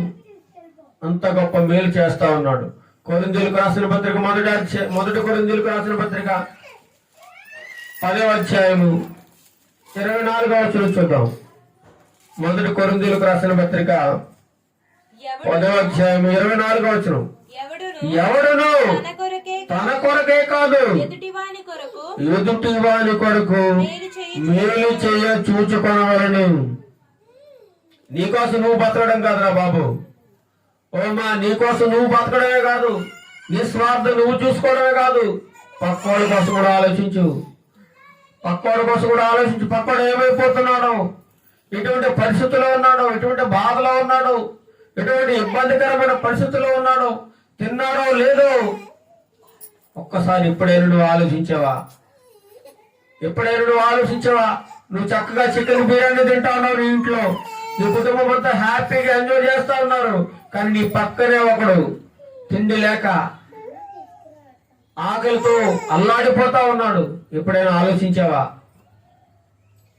నీకు నువ్వు ఎంతసేపు నాకు మేలు కలగాలి, నాకు మేలు కలగాలి, నాకు మేలు కలగాలని నీ కోసం నువ్వే ఆలోచిస్తున్నావు తప్ప ఎదుటి వారి కోసం కూడా నువ్వు ఆలోచించమని దేవుడు చెబుతా ఉన్నాడు. ఎవరు తన కొరకే కాదు, ఎదుటి వారి కొరకు మేలు చూచుకొనవలను దేవుని వాక్యం సెలవుస్తుందని అపోస్తలుడైన పౌలు గారు తెలియజేస్తా ఉన్నారు. నీ స్వార్థమే నువ్వు చూసుకోకు, పక్కోళ్ళు కూడా హెల్ప్ చేయి, సహాయం చేయి. ఎందుకంటే ఈ లోకంలో నువ్వు ఏది పట్టుకెళ్ళవు, ఏది నీ వెంట రాదు. కాబట్టి ఒక్కసారి ఆలోచించుకో అంటున్నాడు దేవుడు. గలతీయులకు రాసిన పత్రిక 6వ అధ్యాయం 9వ వచనం. గలతీయులకు రాసిన పత్రిక 6వ అధ్యాయం 9వ వచనం కూడా చదవండి. మనము మేలు చేయుటయందు విసుకక యుందుము. మనం మేలు చేసేటప్పుడట విసుకోకూడదు. ఎవరికైనా సహాయం చేస్తున్నాం అనుకోండి, ఏడుస్తూ చేయకూడదు. సాయం సంతోషంగా ఆనందంగా సహాయం చేయాలి. అయ్యో వీడు ఎవరైనా నీకు దగ్గరికి అప్పుకొచ్చారు, ఇంట్లో 10,000 ఉంటాయి, ఎవరో ఒక వ్యక్తి ఒక 1,000 రూపాయలు కావాలి, చాలా అనారోగ్య పరిస్థితుల్లో ఉన్నాను, చాలా బాధలో ఉన్నాను అన్నప్పుడు నువ్వేం చేయాలి? నీ దగ్గర 10,000 ఉన్నాయి కాబట్టి ఒక 1,000 రూపాయలు సహాయం చేయాలి. నా దగ్గర చాలా మంది అంటారు ఒక్క రూపాయి లేదు అంటారు. ఒక్క రూపాయి లేదు. ఇంట్లో డబ్బు ఉంటుంది బీరువాల్లో కట్టలు, కానీ ఒక్క రూపాయి లేదంటారు. దేవుడు ఏం చేస్తాడు? ఒక రోజున ఒక్క రూపాయి కూడా లేకుండా చేసేస్తాడు నీకు. ఇది మాత్రం నిజం అక్షరాల. అలా ఎంతో మంది అయిపోయారండి, ఎంతో మంది. నేను అప్పుడప్పుడు కూడా కొంతమందికి సహాయం చేస్తూ ఉంటాను. నా ఫేస్బుక్ లో చూస్తూ ఉంటారు చాలా మంది ఫాలో అయ్యే వాళ్ళు నన్ను రిక్వెస్ట్ చేస్తూ ఉంటారు, అయ్యా నేను ఈ కష్టంలో ఉన్నాను, బాధలో ఉన్నాను. మొన్న ఒక సహోదరుడు ఫేస్బుక్ చూసి నాకు వెంటనే నా నెంబర్ చూసి కాల్ చేశాడు. అయ్యా నాకు దేవుడు చిన్న ఉద్యోగం ఇచ్చాడు, కానీ శాలరీ లేదు, 3 రోజుల నుంచి ఆకలితో అలమటిస్తా ఉన్నాను. కొత్తగా ఉద్యోగం వచ్చింది, చిన్న ఉద్యోగం, నాకు తినడానికి తిండి లేదు. దయచేసి నా జీతం వచ్చి నాకు మీకు ఇచ్చేస్తాను తిరిగి, నాకేమైనా హెల్ప్ చేయండి అన్నాడు. ఏం చేయాలి? నా దగ్గర అకౌంట్లో కొన్ని డబ్బులు ఉంటాయి, ఆ డబ్బులు ఏం చేశాను ఆయనకి ట్రాన్స్ఫర్ చేశాను. నాకుందా లేదా అనేది నేను ఆలోచించను. ఎదుటి వాళ్ళు కష్టంలో ఉన్నప్పుడు ఎంతో కొంత, నేనేమో కోటీశ్వరుని కాదు, లక్షాధికారి అంతకన్నా కాదు, నాకేమో ఆస్తుపాస్తులు లేవు, భూపుటలు లేవు, అయినా సరే అది దేవుడిచ్చిన ఒక ప్రేమ అంతే. ఎవరైనా కష్టంలో ఉన్నారు, నోరు తెరిచి అడిగితే, సహాయం చేయమని కోరితే ఎలాగైనా సహాయం చేయాలి అనేటువంటి ఒక ప్రేరేపణ బలంగా కలుగుతూ ఉందండి నాలో. చాలాసార్లు అలాగే నాకు ఇబ్బంది. కొంతమంది అయితే నన్ను మోసం చేసిన వాళ్ళు కూడా ఉన్నారు. తప్పుడు మాటలు నాతో చెప్పి, వారికి నిజానికి అపాయం లేకపోయినా, వారికి కష్టం లేకపోయినా అబద్ధాలు ఆడి నా దగ్గర డబ్బులు లాక్కున్న వాళ్ళు కూడా ఉన్నారు. అది ఇంకా వాళ్ళ సంగతి దేవుడే చూసుకుంటాడు. కానీ నేనేమో నమ్మి ఇస్తా ఉంటాను, నమ్మి సహాయం చేస్తూ ఉంటాను అంతే. నా కోసం ఉంచుకోవాలి, నా స్వార్థమే నేను చూసుకోవాలి అనేటువంటి మనస్సు, అది దైవ సంబంధమైన మనస్సు ఎప్పుడూ కాదండి. పక్కోడి కోసం కూడా ఆలోచిస్తూ ఉండాలి. నీ దగ్గర కొంచెం ఆహారం ఉంది, లేని వాడికి కొంచెం పెట్టు నీ దాంట్లోది. ఇదే కదా దేవుడు ప్రేమ. నీ దగ్గర బీరువా నిండా బట్టలు ఉంటాయి, కానీ పక్కోడికి ఒక జత బట్టలు కూడా పెట్టలేవు. ఒకసారి చాలా కొన్ని అనాథాశ్రమాలకు ఏం చేస్తూ ఉంటాం మేమండి, మా దగ్గర ఉన్న బట్టలు ఇచ్చేస్తూ ఉంటాం. పోయిన సంవత్సరమే 2 బ్యాగుల బట్టలు ఇచ్చేసాం. అలా దేవుని ప్రేమది. కనీసం ఆ పాత బట్టలు కూడా లేని వాళ్ళు ఎంతో మంది ఉన్నారు. పాత బట్టలే, నీకు పనికిరాంది ఇంకొకరికి ఎవరికో పనికి వస్తుంది. అది నువ్వేం చేస్తున్నావు? గ్రహించకుండా పెంట్లో వాడేస్తున్నావు, లేకపోతే ఎక్కడ వేసి తగలబెట్టేస్తున్నావు. నీకు మిగిలిన ఆహారం నువ్వేం చేస్తున్నావు? పెంటలు పోసేస్తున్నావు. కానీ అదే ఆహారం లేక రోడ్డు పక్కన ఎంతో మంది అడుక్కునేవాళ్ళండి. అడుక్కునేవాళ్ళు ఆ పెంటలో ఉన్న ఆహారాన్ని ఏరుకుని తినేవాళ్ళు ఎంతో మంది ఉన్నారు. మేము చూస్తూ ఉంటాం రోడ్డు పక్కన. అయ్యో, వీరికి ఈ పరిస్థితి ఎందుకు వచ్చింది? ఎందుకు ఈ పరిస్థితి? దేవా ప్రభువా, మాకు ఇలాంటి పరిస్థితి రానందుకు మేము ఎంతో ధన్యులు ప్రభువా. మీరు మా మీద ఎంత ప్రేమ చూపించారు, ఎంత కృప చూపించారు. చూడండి, ఎంతో మంది దిక్కు లేక, ఏమంటే చలికి కనీసం చలిలో దుప్పటి కప్పుకోవడానికి కూడా అవకాశం లేదు, చినిగిపోయిన బట్టలు, ఎంతో మంది వాళ్ళు చూస్తూ ఉంటాం. మరి నీకు అలాంటి వాళ్ళని చూసాం, నీకు మనసు ఏం కరగదా? నీకేమి జాలి కలగదా అలాంటి వాళ్ళని చూసినప్పుడు? నీది దేవుడు నీకు ఎటువంటి గుండె ఇచ్చాడు? రాతి గుండె అనేది. ఎందుకంటున్నాడు, రాతి గుండె లాంటి మనస్సు గలవాళ్ళారా, మీలో ఒక రాతి గుండెను తీసివేసి మీకు నేను మాంసపు గుండెని ఇస్తాను, నా దగ్గరికి రండి అంటున్నాడు. మీలో కఠినమైన స్వభావాన్ని తీసేస్తాను, నేను నీకు జాలి గల మనస్సును దయచేస్తాను. ఇది కదా దేవుడు కోరుకున్న ప్రేమ. నిస్వార్థం నువ్వు చూసుకోవడం. నాకు నేను బాగుంటే చాలు, ఎవరేమైపోయినా పర్వాలేదు అనే బుద్ధి నీకున్నట్లయితే అది మంచిది కాదని దేవుడు ఈ సంవత్సరాంతపు ఆరాధనలో నీకు తెలియజేస్తా ఉన్నాడు. చాలా మంది అంటున్నారు, చాలా మంది ఏంటండి మీరు ఇలా బోధిస్తుంటారు కదా, పరలోక రాజ్యం అంటారు, అది అంటారు, ఇది అంటారు. దేవుడు ఇచ్చిన ఈ జీవితాన్ని ఈ భూలోకంలో చక్కగా ఎంజాయ్ చేయాలి. ఏం చేయాలటండి? ఎంజాయ్ చేయాలట. తినాలి, తాగాలి, సుఖించాలి, మనకి నచ్చింది తినాలి, నచ్చినట్టు ఉండాలి. మనకి జీవితాన్ని దేవుడు అందుకే ఇచ్చాడు కదా. మీరేమో అది చేయొద్దు, ఇది చేయొద్దు, అలా ఉండద్దు, ఇలా ఉండద్దు. ఏంటి ఇదంతా మాకు సొల్లు అంటున్నారు కొంతమంది. ఇదంతా ఒక సొల్లు అంట వాళ్ళకి.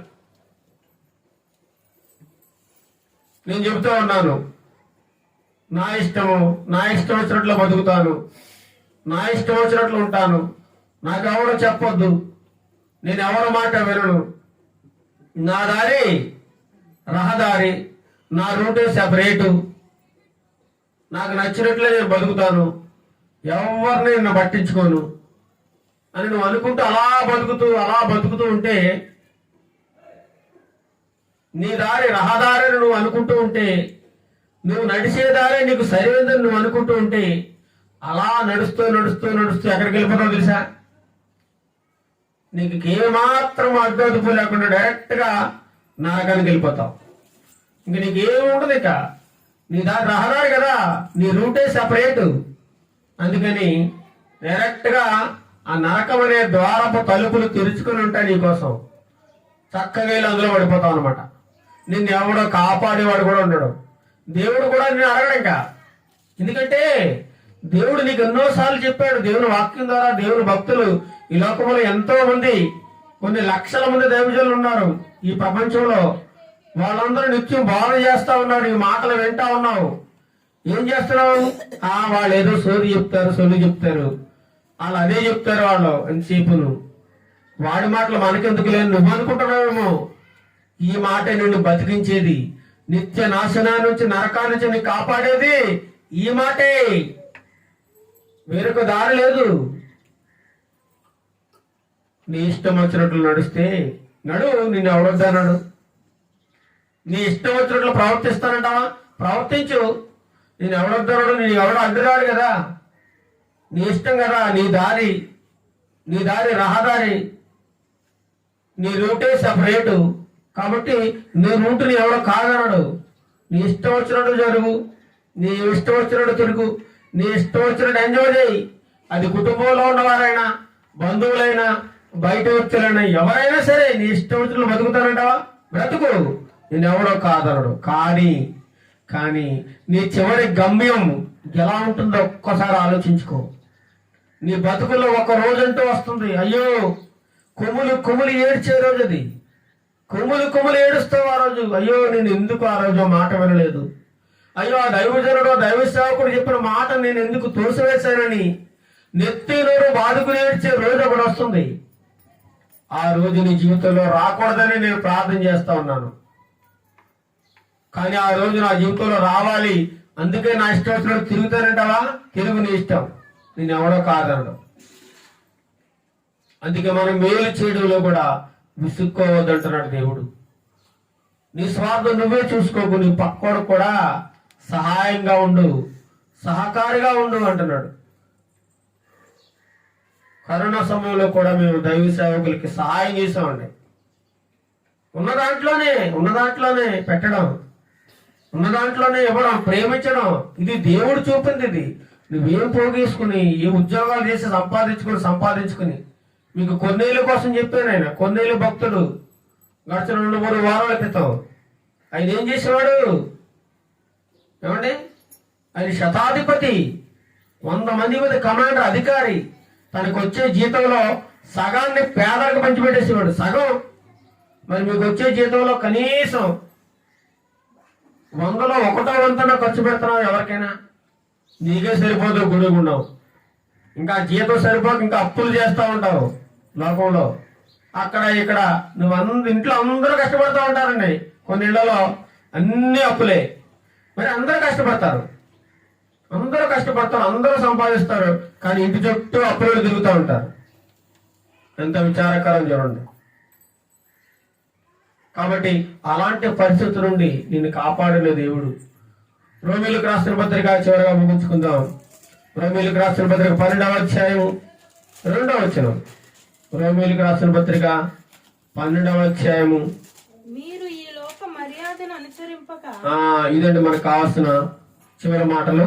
చూడండి, రోమీయులకు రాసిన పత్రిక 12వ అధ్యాయము 2వ వచనం. ఇలాంటి మాటలు మీకు ఎక్కడ దొరకండి, ఎవరు చెప్పడు. ఎందుకంటే ఈ లోకంలో ఎవరి స్వార్థం వాళ్ళది. దేవుని సేవ అంటే బతుకుదేరు అయిపోయింది. రక్షణను గురించిన వాక్యము, రక్షణ సంబంధమైన మాటలు మీకు దొరకవు. కాబట్టి జాగ్రత్తగా వినాలి. రోమీయులకు రాసిన పత్రిక 12వ అధ్యాయం 2వ వచనం.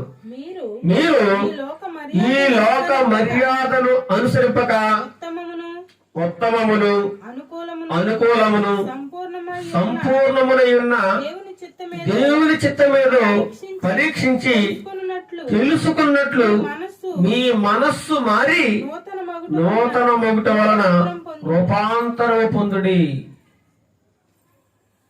పౌలుగా తెలియజేస్తారు రోమాల సంఘానికి.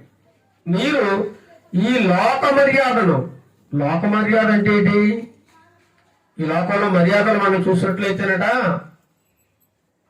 రకరకాల మర్యాదలు. ఒక చుట్టూ ఇంటికి వచ్చాడు అనుకోండి, చక్కగా ఒక బీరికాయ తెచ్చిస్తాం అనుకోండి, బీరో బ్రాందీ బాటిల్ తెచ్చిచ్చాం అనుకోండి చుట్టానికి, మనం చక్కని మర్యాద చేసినట్లు.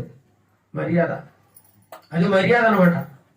లేదా మన స్నేహితులు ఎవరైనా ఇంటికి వచ్చి చక్కగా మనతో కలిసి వారితో కలిసి మనం కలిసి పేకాడాడుతున్నాం అనుకోండి, అదొక లోక మర్యాద. అది లేదా వాడు చేసి చెడ్డ పనుల్లో మనం కూడా పాలు పొందుకి వాడితో మనం ఏకమై మనం కలిసి ఆ చెడ్డ పనులు చేస్తూ ఉన్నాం అనుకోండి, అది లోక మర్యాద. లోక మర్యాద అంటే ఏంటి? ఈ లోకంలో ఉన్న వాళ్ళందరూ ఎలా తిరిగితే అలాగే మనం ప్రవర్తించాలి. వాడు ఎలా నడిస్తే మనం అదే దారిలో నడవాలి. వాడు ఎలా మాట్లాడితే అదే మాటలో మనం కలపాలి. వాడు ఎలా ప్రవర్తించి అదే విధంగా మనం ప్రవర్తించాలి. ఈరోజు చూడండి, సినిమాల ప్రభావం ఎంతగా ఉందంటే, ఒకప్పుడు నేను కూడా రోజుకి 4 గంటలు చూసేసేవాడిని సినిమాలు.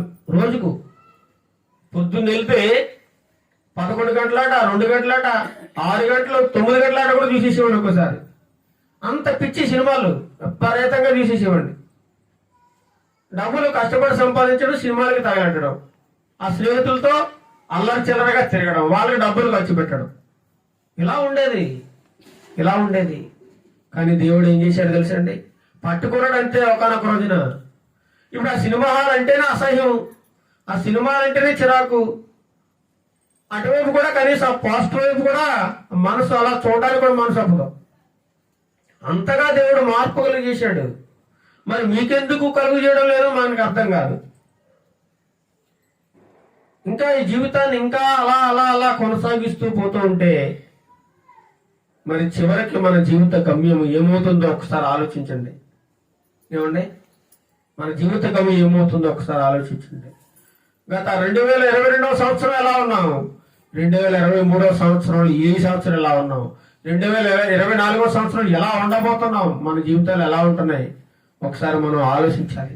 ఈ లోక మర్యాదను అనుసరించి మనం ముందుకు సాగిపోదామా, లేదంటే లోకములో బ్రతుకుతూ లోక మాలిన్యాన్ని, లోకములో ఉండే పాపం మనం అంటుకోకుండా మనం బ్రతుకుదామా? అందుకే దేవుని వాక్యం సెలవుస్తుంది, ఈ లోకముని ఎలా ఎంచుకోమంటుంది? పెంటగా ఎంచుకోవాలట. పెంటను ఎవరైనా తెచ్చి ఇంట్లో పోసుకుంటారా? ఎవరో పోసుకోరండి. పెంటను ఏం చేస్తారు? బయట పొలాలకు వేసేస్తారు. అంతే తప్ప పెంటను తెచ్చి ఇంట్లో బూదివాళ్ళను లేకపోతే మన పెట్టుల్లో పెట్టుకోము. ఎందుకంటే పెంట అది పనికిరానిది, వేస్టేజ్ అది. అలా చూడాలట మనం ఈ లోకాన్ని. పెంటలా చూడాలి అంటే మనం నిజానికి ఎక్కడ బతుకుతున్నాం? పెంటలో బతుకుతున్నాం, దుర్గంధంలో, వాసనలో బతుకుతున్నాం. అయితే ఈ దుర్గంధము, పెంట మనకు అంటుకోకుండా చూసుకోవాలి. అదే దేవుని వాక్యం. ఈ లోక మర్యాదను అనుసరింపొద్దు అంటున్నాడు. ఉత్తమమైన దాన్ని, అనుకూలమైన దాన్ని, సంపూర్ణమైన దాన్ని, దేవుని చిత్తాన్ని నువ్వు పరీక్షించి తెలుసుకో. అప్పుడు నీ మనసు మారి నువ్వు నూతనముగా రూపాంతరం పొందుకుంటా ఉంటున్నాడు దేవుడు. రూపాంతరం పొందుకోవాలి. 2023వ సంవత్సరము డిసెంబర్ 31వ తారీఖు నుంచి నువ్వు చూసుకున్నట్లయితే ఇంతకాలం ఏదో నీ ఇష్టానుసారంగా తిరిగేశావు, బ్రతికేశావు. ఇంకా నేను దేవుడు ఇంకా భూమి మీద ఉంచాడు. చాలా సంతోషించు. ప్రభువా, ఇక మీదట ఇంకా అలా బ్రతకను, నా బ్రతుకును మార్చుకుంటాను, నా పద్ధతి మార్చుకుంటాను. ఇంతకాలం దొంగతనాలు చేసి బతికాను, ఇక మీద చెయ్యను. ఇంతకాలం నా కుటుంబ సభ్యులను మోసం చేశాను, ఇక మీద చెయ్యను. ఇంతకాలం వ్యభిచారం చేశాను, ఇక మీద చేయను. ఇంతకాలం వాళ్ళని వీళ్ళని హత్యలు చేశాను డబ్బు సంపాదించడానికి. కష్టపడి చాలా కొంతమందిని చూసినట్లయితే చాలా ఆరోగ్యంగా బలంగా ఉంటారు, కానీ కష్టపడడం వారికి ఇష్టం ఉండదండి. సులువుగా డబ్బులు సంపాదించాలి. దానికి ఏం చేయాలి? దొంగతనంలో చేయాలి, దోపిడీలోనే చేయాలి, లేదంటే ఎవరినన్నా హత్యలైనా చేయాలి. ఇదే వాళ్ళ టార్గెట్. మంచిగా బతకాలంటే వాళ్ళకి చేతన అవదండి, వాళ్ళకి రాదది. కానీ దేవుడు అంటున్నాడు, ఈ లోక మర్యాదను అనుసరింపక ఉత్తమమైన దాన్ని, అనుకూలమైన దాన్ని, సంపూర్ణమైన దాన్ని, దేవుని చిత్తాన్ని నువ్వు తెలుసుకుని బ్రతుకు.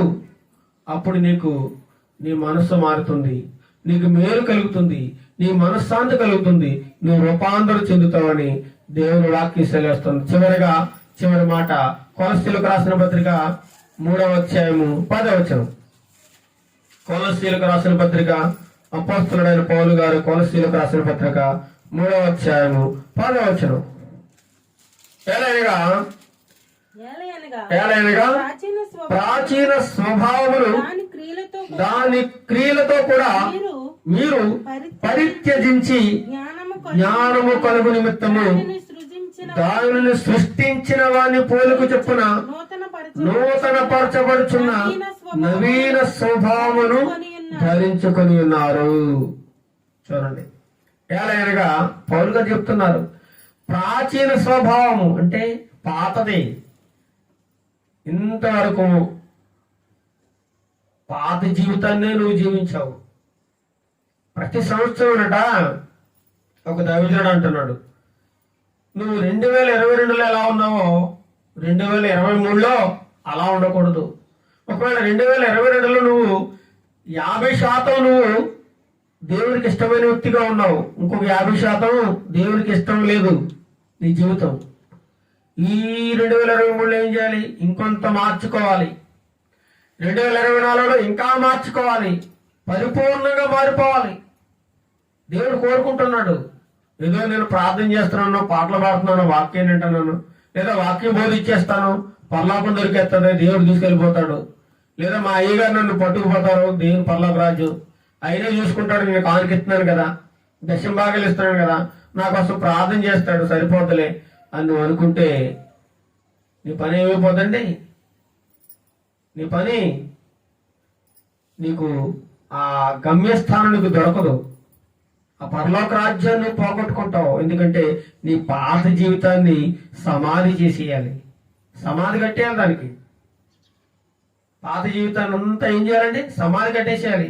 ఎందుకంటే ఆ సమాధితో ఎందుకు పోల్చారంటే సమాధిలో ఏముంటది? ఒక మనిషి చనిపోయాడండి, సమాధి చేశారు. పైన ఏం చేస్తారు? చక్కగా ఇటుకలతో గోళ్ళ కట్టి చుట్టూ చక్కగా ఎత్తుగా దిమ్మ కట్టి సిలువ పెట్టి చక్కగా పెయింట్లు వేసి రంగులేసి అంటే టైల్స్ వేసి చాలా అందంగా చేస్తారు. కానీ లోపల ఏముంటది? లోపల కుళ్ళు కంపు భరించలేవు. లోపలేమో కుళ్ళు కంపు, పైన మాత్రం ఏం చేస్తారు? చక్కగా టైల్స్ వేసి రంగులేసి పేర్లు రాసి జెండాలేసి లేదా దండలేసి అబ్బాబ్బా ఎంత అలంకరించుతున్నారో. లోపలేమో కుళ్ళు కంపు, పైనేమో సెంటు కొట్టేస్తారు. చాలా మంది జీవితాలు అలాగే ఉన్నాయండి. పైకి ఎలా కనబడుతున్నారంటే తెల్లని బట్టలు వేసుకుని పరిశుద్ధులాగా పరిశుద్ధమైన మాటలు మాట్లాడుతూ ఉంటారు. లోపలికి చూస్తే వారి జీవితంలోకి తొంగు చూస్తే వారంత కంపు జీవితం ఇంకెవ్వరిది ఉండదు. అంత కంపు ఉంటుంది వాళ్ళలో. అందుకే ఉంటున్నాడు, ప్రాచీన స్వభావములు దాని క్రియలతో కూడా మీరు పరిత్యజించి అనగా విడిచిపెట్టి సమాధి చేసి ఆ పనులతో సహా నీ అలవాట్లు, నీ కోరికలు, నీ పనులు, నువ్వు ఇంతకుముందు ఏమేం చేసావు అవన్నీ కూడా ఏం చేసి మూటగట్టి సమాధిలో పెట్టేయాలి. సమాధి పెట్టేసి సమాధి చేసేయాలి అంతే. ఎందుకంటే ఇంకా మళ్ళీ అది తెరవకూడదు. తెరిచామంటే కుళ్ళు కంపు వాసన దొరకదు. కాబట్టి నీ పాత జీవితానికి సమాధి కట్టి కొత్త జీవితాన్ని ప్రారంభించమంటున్నాడు దేవుడు. కొత్త జీవితాన్ని ప్రారంభించాలి. నవీన స్వభావాన్ని ధరించుకోవాలట. చాలా మంది కొత్త బట్టలు ధరించుకుంటారు, సూటు బూట్లు వేసుకుంటారు, చాలా విలువైన వస్త్రాలు, పట్టు చీరలు కొనుక్కుంటారు. పట్టు చీరలు అది కాదు దేవుడు చెప్పేది. నవీన స్వభావమును ధరించుకోవాలి. కొత్త జీవితాన్ని నువ్వు ప్రారంభించాలి. కొత్త జీవితాన్ని. అందుకే ఉంటాడు ఒక దేశభక్తుడు, నీ చొక్కా చిరిగిపోయినా పర్లేదు కానీ నువ్వు మాత్రం ఒక మంచి పుస్తకం కొనుక్కోరా బాబు, ఆ బుక్ నీ జీవితాన్ని మారుస్తుంది అంటాడు. ఒక మంచి బుక్ కొనుక్కోను. చిరిగిపోయిన చొక్కా ఉన్నా పర్లేదు, నీకు మంచి బుక్ ఉంటే చాలు. నేను అనేకమైన గ్రంథాలు చదువుతూ ఉంటానండి. ఎన్నో బుక్స్, లెక్కలేని బుక్స్, చాలా విలువైన గ్రంథాలు, చాలా విలువ.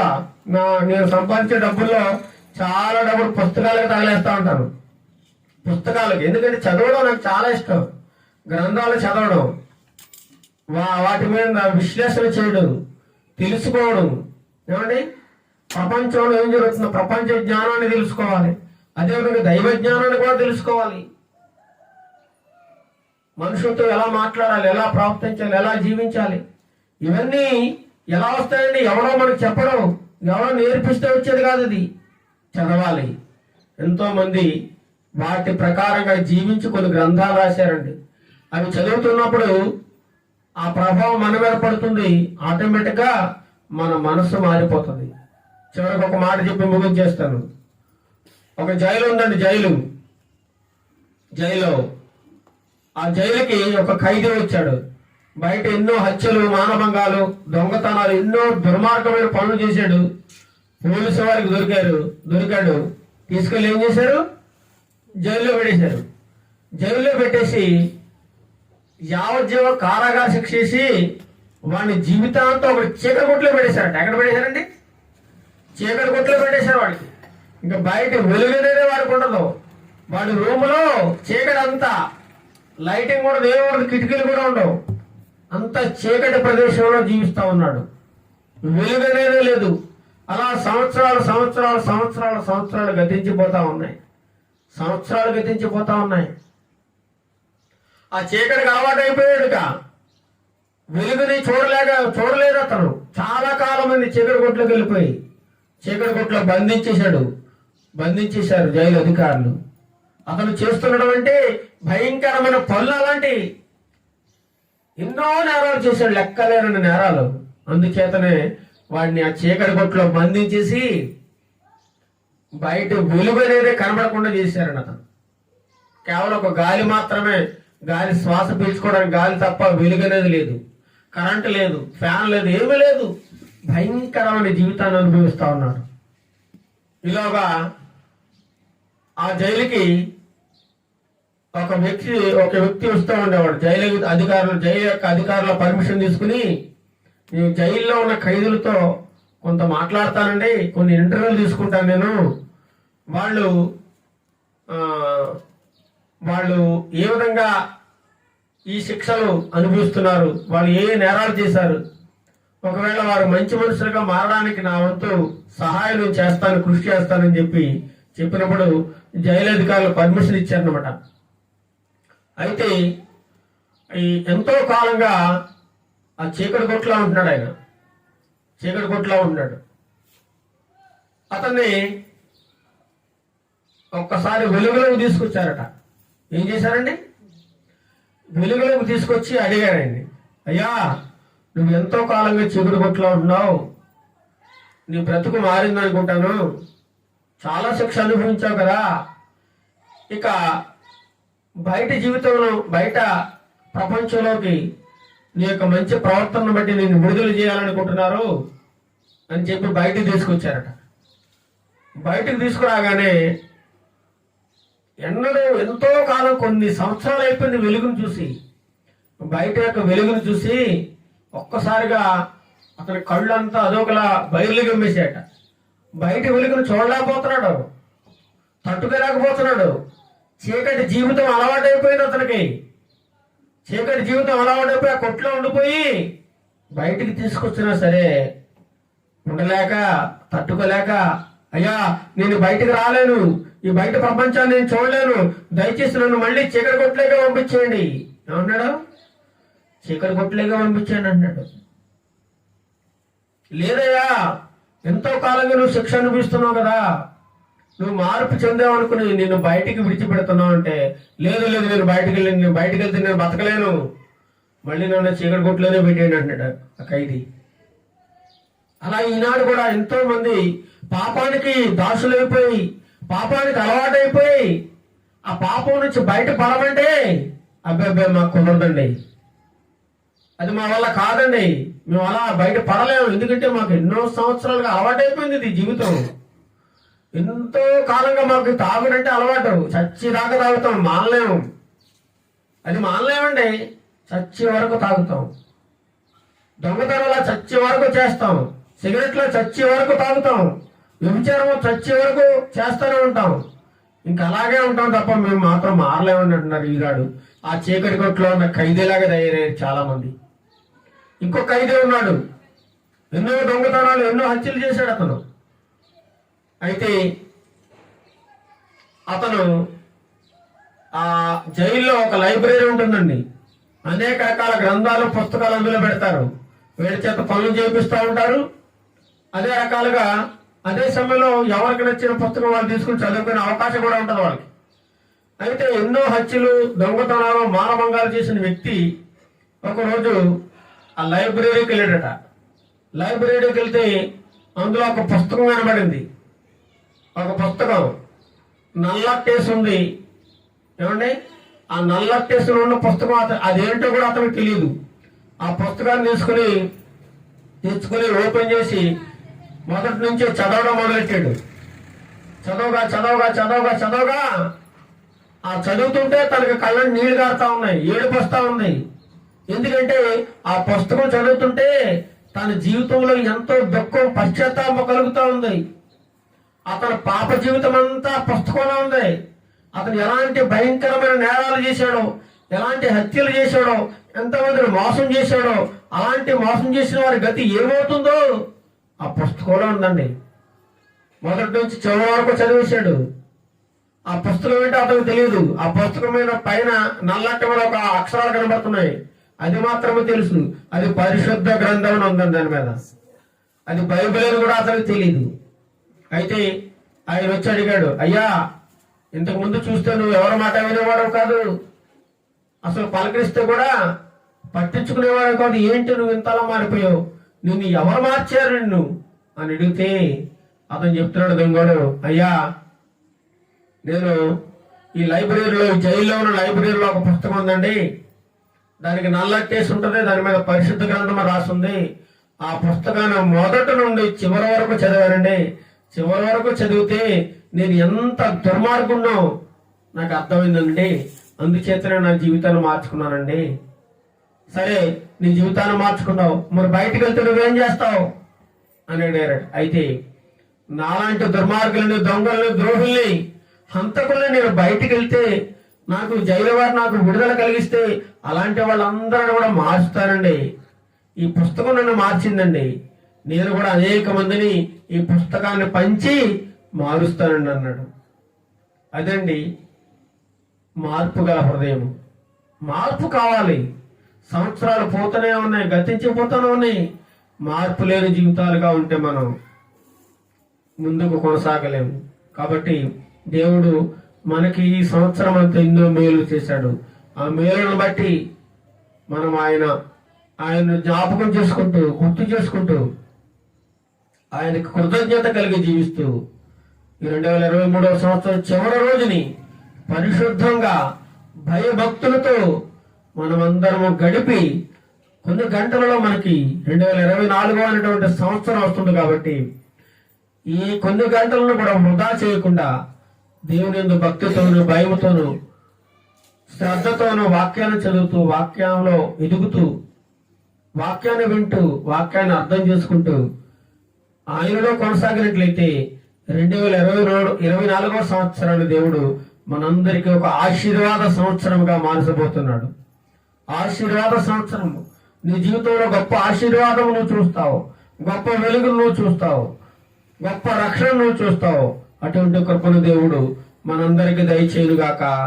ఆమేన్. ప్రార్థన చేసుకుందాం.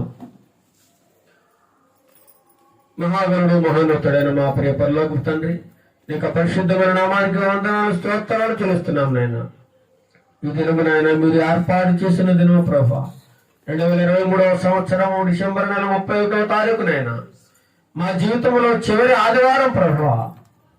ఈ చివరి ఆదివారం మన సంవత్సరాంతపు ఆరాధనలో కొద్దిమందిగా కొడుకుని గృహంలో నిన్ను ఆరాధిస్తున్నాం నాయన. మా ఆయన దయ చూపి, కృప చూపి మమ్మల్ని ఇంకా సజీవంగా ఉంచి జీవమిచ్చి కాపాడినందుకు నీకు వందనాలు, స్తోత్రాలు చెల్లిస్తున్నాం నాయన. ఈ అద్భుతమైన సందేశం ద్వారా, ఈ వాక్యం ద్వారా ఒక్కరైనా రక్షింపబడాలనేది, కొద్దిమంది అయినా రక్షింపబడాలనేది మా కోరిక ప్రభువా. ఈ మాటలు ఈ చెవితో విని ఆ చెవితో వదిలేస్తేనైనా వారి గతి భయంకరంగా మారిపోతుంది ప్రభువా. ఈ వాక్యాన్ని విని వాళ్ళ హృదయంలో భద్రము చేసుకుని ఆ వాక్యానుసారం ఎవరైతే జీవిస్తారో వారి జీవితంలో 2024వ సంవత్సరం మీరు ఆశీర్వాద సంవత్సరముగా మీరు మార్చబోతున్నందుకు మీకు వందనాలు తెలియజేస్తా ఉన్నాము నాయన. మా ప్రియ బిడ్డలందరినీ మీరు ఆశీర్వదించండి, దీవించండి ప్రభువా. గత సంవత్సరం ఏదో గడిచిపోయింది, ఈ సంవత్సరం కూడా అదే విధంగా గడిచిపోయింది. ఇక ముందు అలా గడవకూడదు. నేను మార్పును కోరుకుంటున్నాను, మార్పును కోరుకుంటున్నానని చెప్పి వారి మనసు పొందే రక్షణను పొందిన ఆయన నీకు ఇష్టమైన బిడ్డగా, నీకు ఇష్టమైన జీవితాన్ని జీవించడానికి మా ప్రియ బిడ్డలందరికీ నీ కృప, నీ కాపుదల, సహాయం దయచేయడం ఆయన. దీవించండి, ఆశీర్వదించండి. ముఖ్యంగా మా కుటుంబ సభ్యులందరినీ దీవించండి, ఆశీర్వదించండి, మార్చండి నాయన. మార్పు దయచేయండి ప్రభా. ప్రతి ఒక్కరికి నూతనమైన మనస్సును నూతనంగా దయచేయండి ప్రభా. పాపపు ఆలోచనలు, పాపపు జీవితానికి సమాధి చేసి ప్రభా క్రొత్త జీవితాన్ని ప్రారంభించడానికి నోటి ద్వారా గాని, చూపు ద్వారా గాని, మనసు ద్వారా గాని, ప్రవర్తన ద్వారా గాని, నడక ద్వారా గాని ఎటువంటి పాపము చేయకుండా నీ కృపా సహాయము మా ప్రియ బిడ్డలందరికీ దయచేయండి. ముఖ్యంగా ఇరుగు పొరుగు వారున్న కుటుంబాలందరినీ మీరు దీవించండి, ఆశీర్వదించండి ప్రభా. 2024వ సంవత్సరంలో ప్రతి కుటుంబాన్ని మీరు ఆశీర్వదించండి, ఆశీర్వాద కుటుంబముగా మీరు నిలబెట్టండి ప్రభా. దేవనన్న ఈ సంఘం ఆ సంఘం అని భేదం లేకుండా మేమందరం కలిసిమెలిసి జీవించడానికి నాయన, కలిసి సువార్తను చాటించడానికి మేమందరము నాయన, మాకందరికి ఒకే పరలోక రాజ్యం ఉంది నాయన. ఎవరు ఏ సంఘం వారైనా నీ దగ్గరికి రావాల్సింది. ఇక్కడ సంఘం అని మేము వేరు వేరు పెట్టుకుంటున్నాం కానీ నీ దగ్గర ఆ భేదాలు లేవు ప్రభువా. ఈ సంస్థ ఆ సంస్థ, ఈ సంఘం ఆ సంఘం అని ఎటువంటి భేదం లేదు ప్రభువా. ప్రతి ఒక్కరూ మార్పు చెంది రక్షణ పొంది నీ పరలోక రాజ్యం చేరాలనేదే మా ఆశ ప్రభువా. మా ఆశను నెరవేర్చండి నాయన. మా కుటుంబాలన్నిటినీ మీరు కాపాడండి. ఈ దినమున ఎంతమంది అయితే నేను ఆరాధిస్తున్నారో, ఎన్ని సంఘాలలో నిన్ను స్తుతిస్తున్నారో వారందరినీ మీరు దీవించండి. ఈ రాత్రికాల సమయంలోనైనా నూతన సంవత్సరాన్ని ఎదుర్కోవడానికి ఎంతో మంది యువకులనైనా రకరకాలుగా చెడిపోతున్నాయినా నీకు ఇష్టం లేని కార్యాలు చేస్తూ తింటూ తాగుతూ ఎంజాయ్ చేస్తూ అనేక మంది, కొంతమంది అయితే తమ జీవితాలనే పోగొట్టుకుంటారు ప్రభువా. అలాంటి వారిని బట్టి మీరు వారితో మాట్లాడండి నేను, వారి కోసం మేము ప్రార్థన చేస్తున్నాము నేను. ఇటువంటి మా దేశమును కాపాడండి, మా రాష్ట్రమును కాపాడండి, మా గ్రామాన్ని కాపాడండి, మా గ్రామ ప్రజలను అధికారులను కాపాడండి నాయన. క్షేమకరమైన వాతావరణాన్ని దయచేయండి నాయన. ఇటువంటి అశాంతి అల్లర్లు జరగకుండా నాయన మీ కృపగల హస్తం మా గ్రామం అంతటి మీద ఉంచమని దీవించి ఆశీర్వదించమని ఘనత మహిమ ప్రభావాలు మీకు చెల్లిస్తూ నజరేయుడైన యేసుక్రీస్తు నామమున అడిగి వేడుకొంచున్నాం తండ్రి. ఆమేన్ ఆమేన్. పరలోకమందున మా తండ్రి, నీ నామం పరిశుద్ధపరచబడును గాక, నీ రాజ్యం వచ్చును గాక, నీ చిత్తం పరలోకమందు నెరవేర్చినట్లు భూమి మీద నెరవేరును గాక. మాకు కావలసిన అనుదిన ఆహారం మాకు తెచ్చిము, మా రుణస్థులను మేము క్షమించిన ప్రకారం మా రుణములను క్షమించము, మా శోధనలు తేకాకేడని తప్పించము. ఎందుకంటే రాజ్యము బలము మహిమ నిరంతరము నావు తండ్రి. ఆమేన్. ఆశీర్వాదం మన తండ్రి దేవుని ప్రేమయు మన ప్రభువైన యేసుక్రీస్తు కృపయు పరిశుద్ధాత్మ దేవుని కన్యుని సహవాసము ఇప్పుడు నువ్వు ఎల్లప్పుడు సదాకాలము మా ప్రియ బిడ్డలందరికీ, మా దేశమునకు, మా రాష్ట్రమునకు, మా గ్రామమునకు, మా కుటుంబాలకు తోడేవిడ నడిపించును గాక. ఆమేన్ ఆమేన్. అందరికీ వందనములు. Praise the lord.